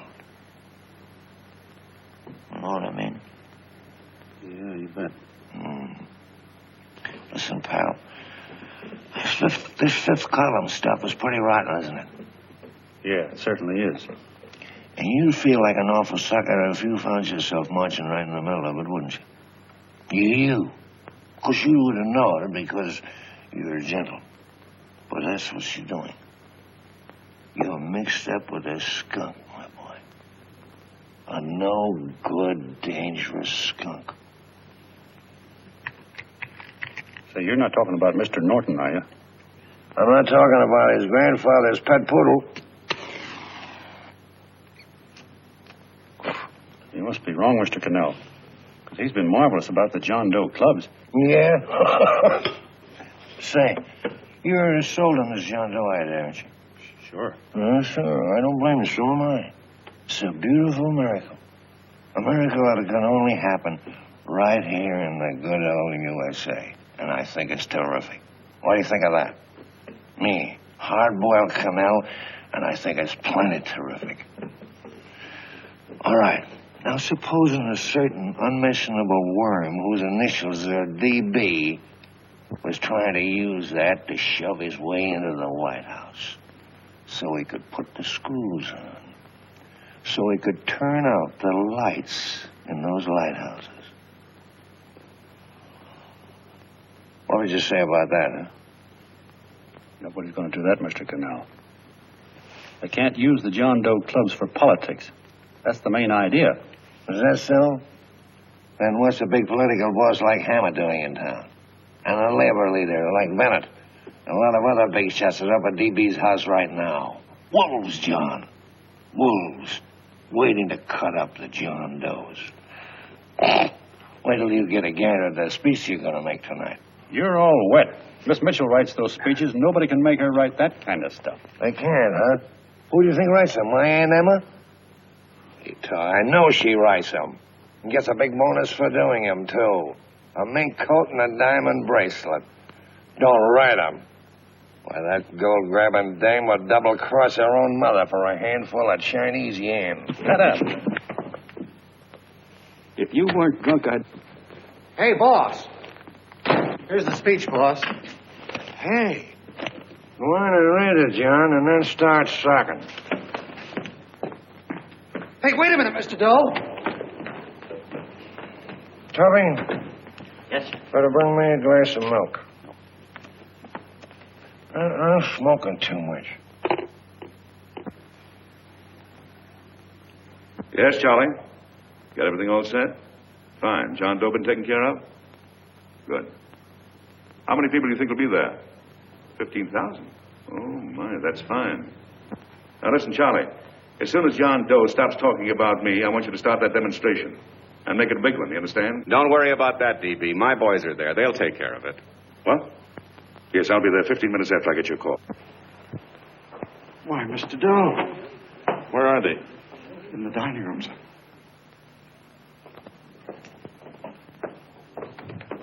Now, gentlemen, I think we're about ready to throw that great big bombshell. Yeah, well, it's about time. Even a conservative estimate shows that we can count on anywhere between 10 and 20 million John Doe votes.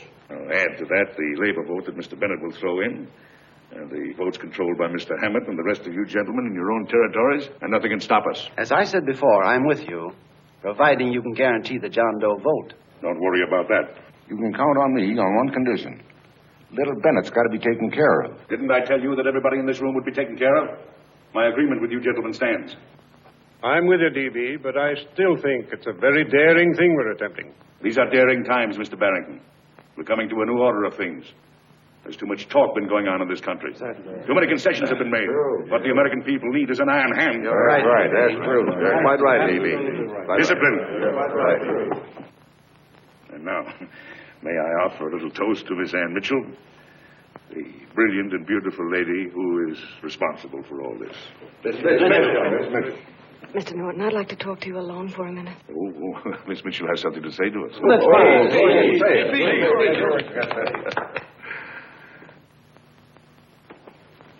Hello.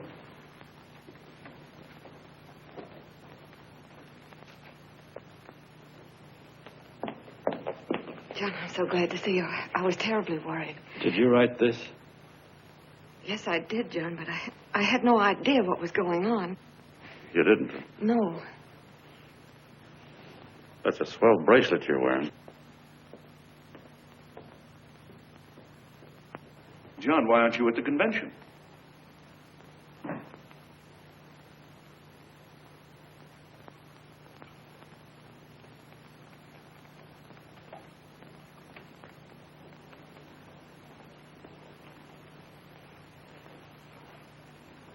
Is there anything wrong?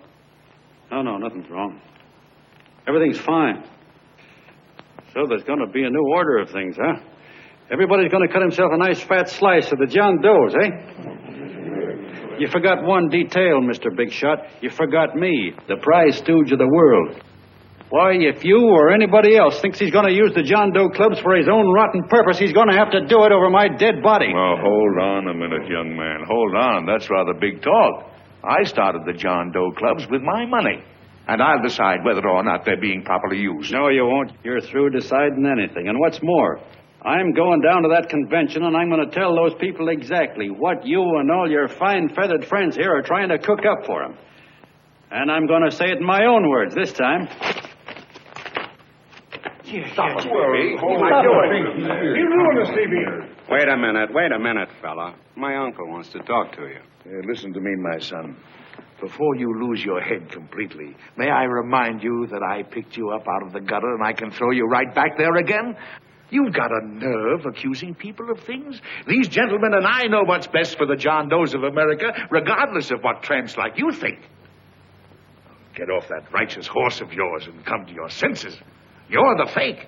We believe in what we're doing. You're the one that was paid the 30 pieces of silver. Have you forgotten that? Well, I haven't. You're a fake John Doe, and I can prove it. You're the big hero that's supposed to jump off tall buildings and things. Do you remember? What do you suppose your precious John Does will say when they find out that you never had any intention of doing it, that you were being paid to say so? You're lucky they don't run you out of the country. With the newspapers and the radio stations that these gentlemen control, we can kill the John Doe movement deader than a doornail. We'll do it, too, the moment you step out of line. Now, if you still want to go to that convention and shoot your trap off, you go ahead and do it.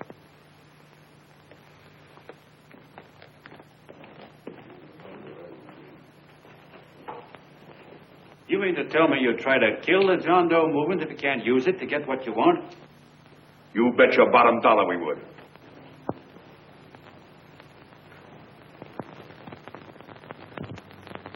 Well, that certainly is a new low. I guess I've seen everything now. You sit there back of your big cigars and think of deliberately killing an idea that's made millions of people a little bit happier. An idea that's brought thousands of them here from all over the country, by bus and by freight and jalopies and on foot, so they could pass on to each other their own simple little experiences.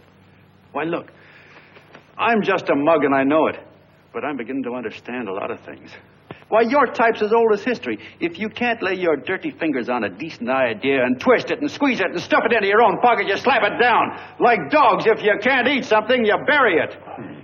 Why, this is the one worthwhile thing that's come along. People are finally finding out that the guy next door isn't a bad egg. That's simple, isn't it?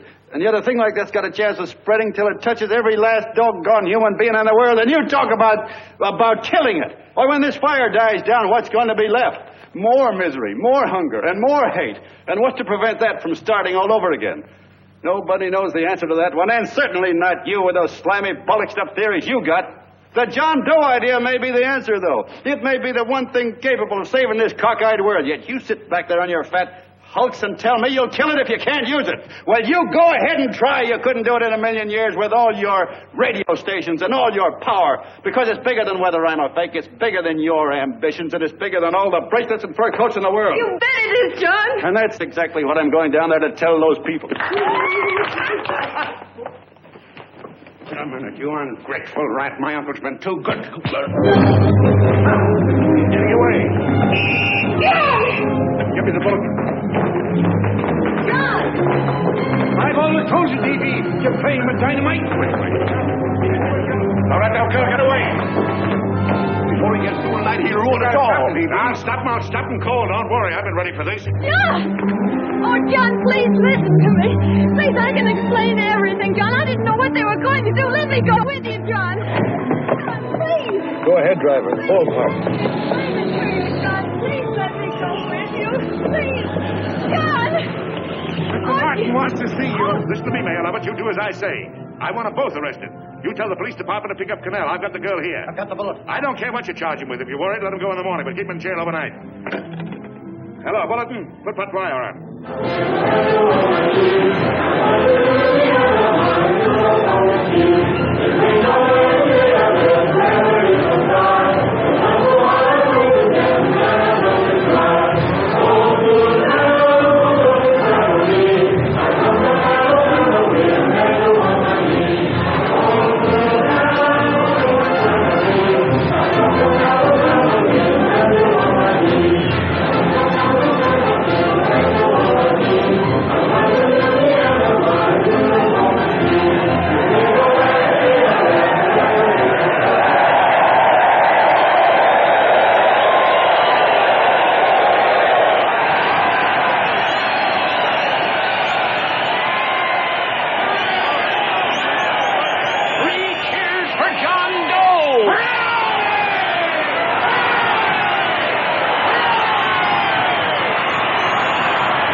Quiet, please. Ladies and gentlemen, let us have a moment of silent prayer for the John Does all over the world, many of whom are homeless and hungry. Rise, please. Everybody rise.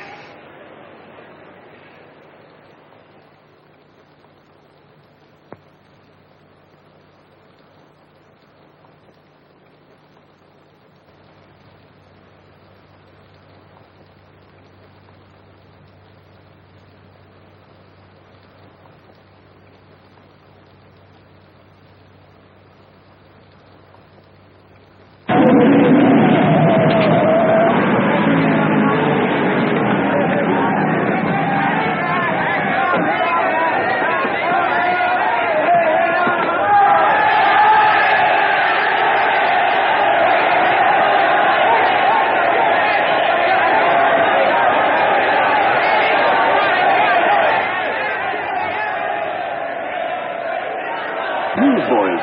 Hundreds of yelling newsboys are swarming into the park like locusts. They're yelling John Doe's a fake. Fake.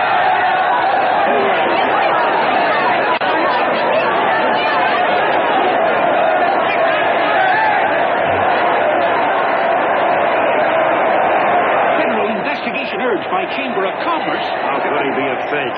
It must be some kind of a gag. A what? A gag. A gag.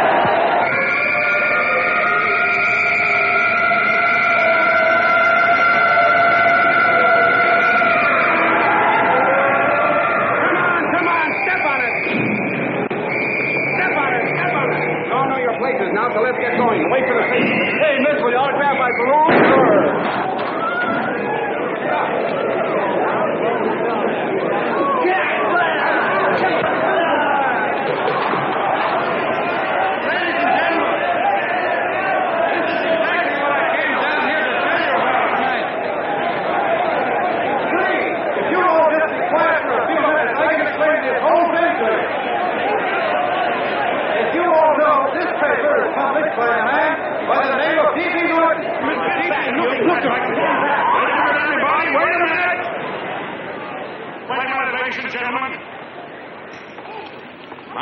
D.B. Norton. You all know me. I accuse this man of being a faker. We've been taken for a lot of suckers, and I'm the biggest of the lot. I spent a fortune backing this man in what I believe to be a sincere and worthy cause, just as you all did. And now I find out it's nothing but a cheap racket cooked up by him and two of my employees for the sole purpose of collecting dues from John Does all over the country. That's a lie. It's not a lie. Nickels and dimes to stuff into their own pockets. You can read all about it in the newspapers there. That's a lie. Listen, ladies and gentlemen, don't believe what... This man had no intention of jumping off the top of a building. He was paid to say so. Do you deny that? That's got nothing to do with it. Were you paid for it or weren't you? Yes, I was paid, but there And happened... what about the suicide note? You didn't write that either. What difference Did you write it or didn't you? No, I didn't write it. Now, you bet your life you didn't. You look in your papers, ladies and gentlemen, and you'll find Miss Mitchell's signed confession that she was the one who wrote it. Listen, folks, it's a fact that I didn't write the letter. There, you see, he admits it. You're a fake, John Doe. Now, for what you have done to all these good people, they ought to run you out of the country. And I hope they do it.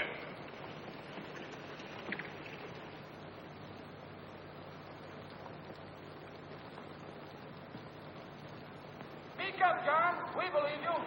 Please, listen, folks. Now that he's through shooting over his face, I've got a couple of things to tell you about. Come on, the rest of you get in here and riot. Break this crowd up. Come on. I'm sorry, folks, but we can't hear him anymore. Something's gone wrong with the loudspeakers. John Doe's a fake! Boo! They can't hear me. This thing's not working. Ladies and gentlemen.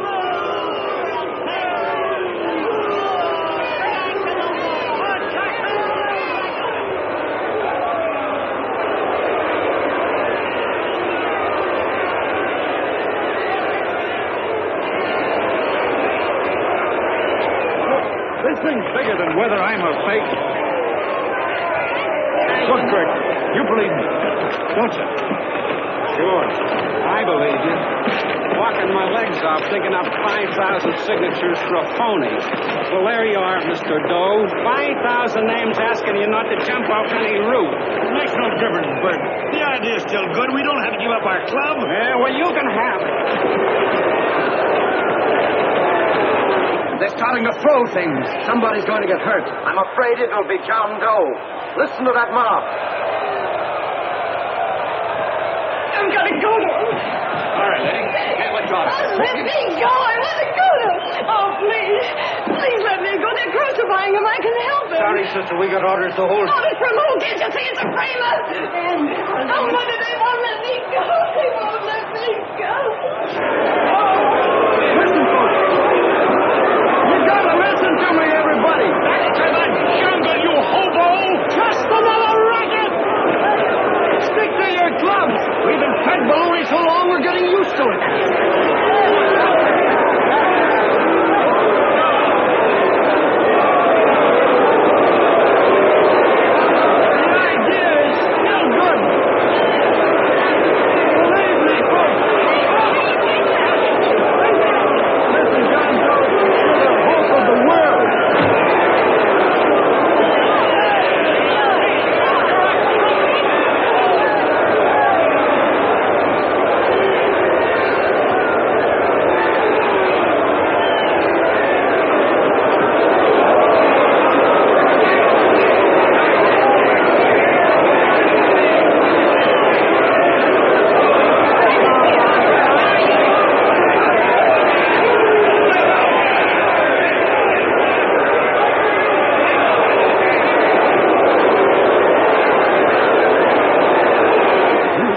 To get him out of the park. If that boy isn't hurt, it'll be a miracle. Ladies and gentlemen, this certainly looks like the end of the John Doe movement. Well, boys, you can chalk up another one to the Pontius Pilates.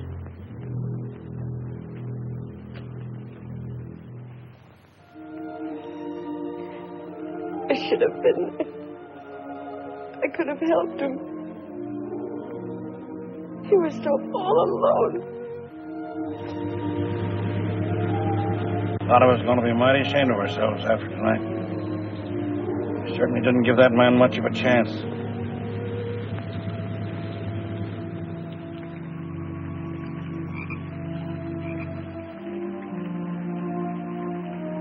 Have some more coffee, Long John?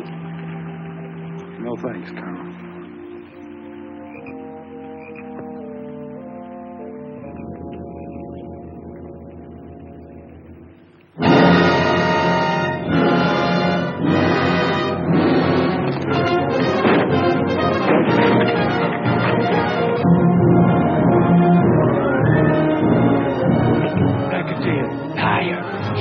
Why don't you jump? Christmas Eve at midnight. Bye, Mr. Doe. You're a wonderful man. And God bless you, my boy. I'll get in there and catch you. Ain't John Doe, and I can prove it. You're the big heroes that supposed to jump off tall buildings and things. You remember? What do you suppose your precious John Does will say when they find out that you never had any intention of doing it, that you were being paid to say so? Christmas Eve at midnight.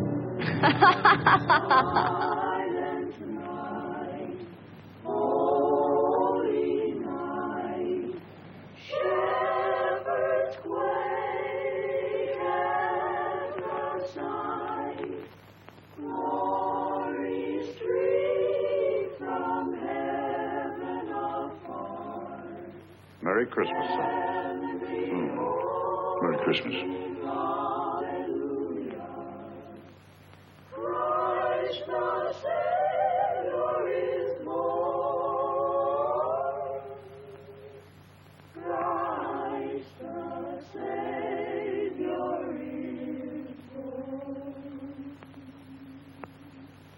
Thank you,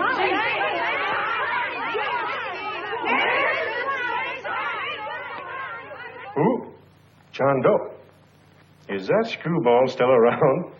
Dame's been calling all day. Sure, I know. Yeah, at midnight, huh? Okay, lady. We'll have the place surrounded with nets. They're laughing at me.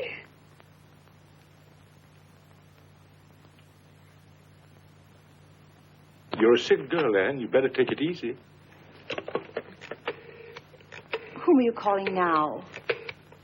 You called that number not 10 minutes ago. Hello, Mr. Cannell. Have you seen him yet? Now, listen, Ann. He can't possibly get in without our seeing him. I'm watching the side door, and the colonel's out front, so stop worrying. Oh.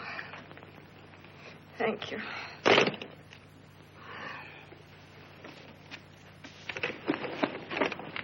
What, Anne? Anne, don't be foolish. If this isn't the craziest, the battiest, the looniest wild goose chase I ever heard of. Shut up, Bert. Sourpuss is right. Yeah, well, if he is, I'm a banana split. That man is going to be on that roof. Don't ask me how I know. I just know, and you know it as well as I do. Sure. I'd like to believe in fairy tales, but a guy that's a fake isn't going to jump off any roof. I don't think he was any fake, not with that face. And anyway, what he stood for wasn't a fake. Okay, honey, okay.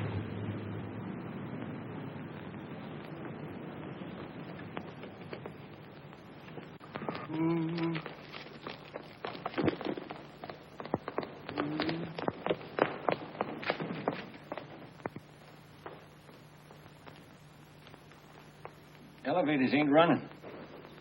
Colonel, You shouldn't have got out of bed, miss.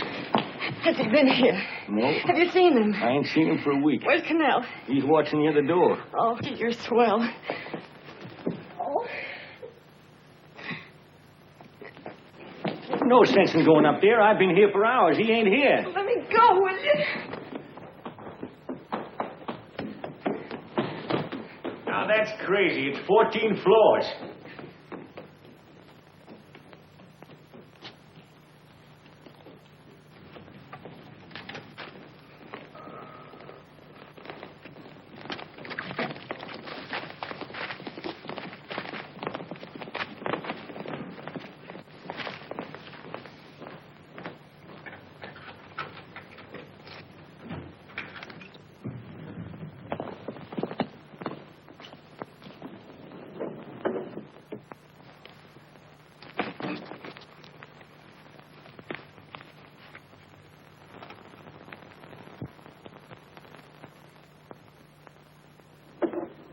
far as the elevator goes.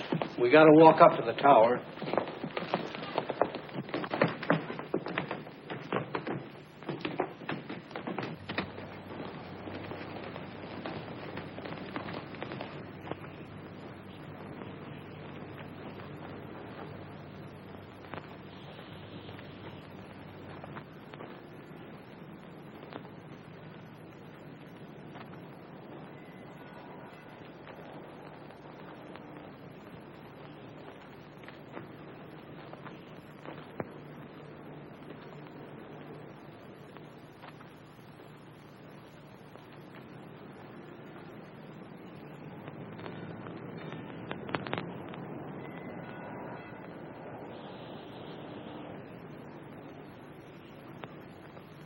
That tramp was probably full of Christmas cheer and asleep in some flop house. Let's go. I've got to decorate my tree.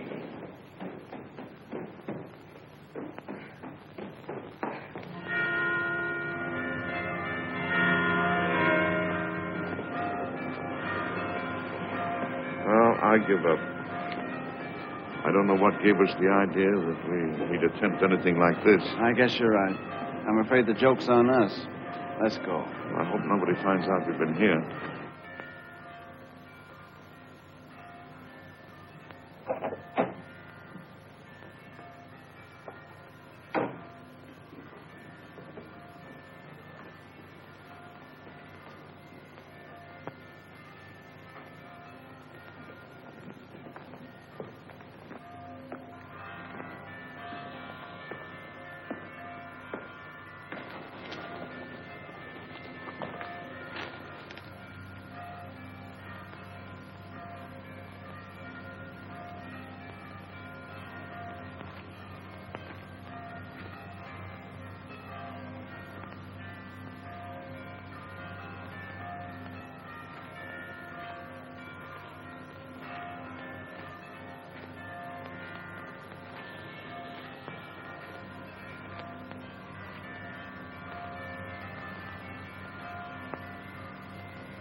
I wouldn't do that if I were you, John.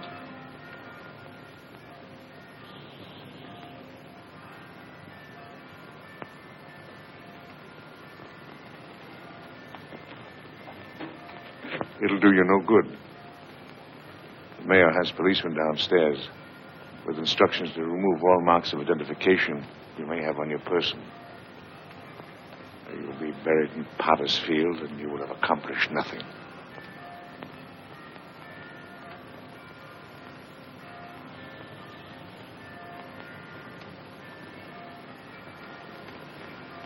I've taken care of that. I've already mailed a copy of this letter to Mr. Cannell. John, why don't you forget this foolishness? Stop right where you are, Mr. Norton, if you don't want to go overboard with me.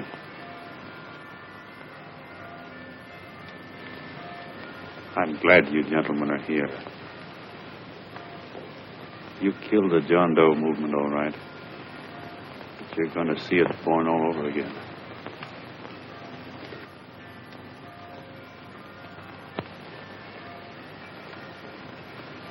Now, take a good look, Mr. Norton. John! John! Oh, John, no, I won't let you. I love you, darling. Oh, please. Please don't give up. We'll start all over again. Just you and I. It isn't too late. The John Doe movement isn't dead yet. You see, John, it isn't dead or they wouldn't be here. It's alive in them. They kept it alive by being afraid of. That's why they came up here. Oh, darling. Sure, it should have been killed. It was dishonest. But we can start clean now. Just you and I. It'll grow, John, and it'll grow big because it'll be honest this time. Oh, John, if it's worth dying for, it's worth living for. Oh, please, John. Oh, please, please, God, help me. John, look at me. You want to be honest, don't you? Well, you don't have to die to keep the John Doe idea alive. Someone already died for that once. The first John Doe. And he's kept that idea alive for nearly 2,000 years. It was he who kept it alive in them. And he'll go on keeping it alive forever and always. For every John Doe movement these men kill, a new one will be born. That's why those bells are ringing, John. They're calling to us. Not to give up, but to keep on fighting, to keep on pitching. Oh, don't you see, darling? This is no time to give up. You and I, John, we... Oh, no. No, John. If you die, I want to die, too. Oh, I love you. Oh, John.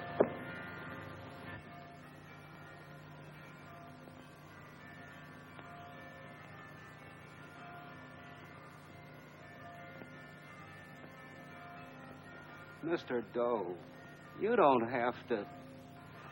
We're with you, Mr. Doe.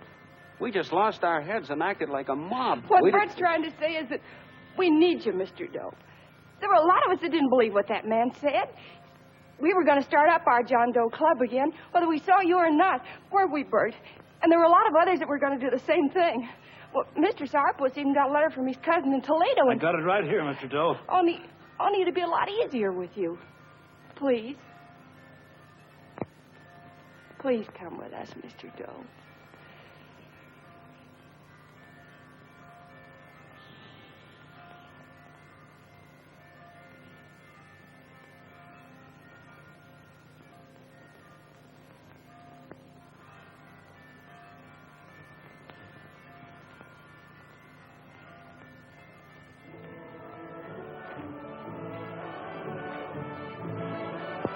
Long John.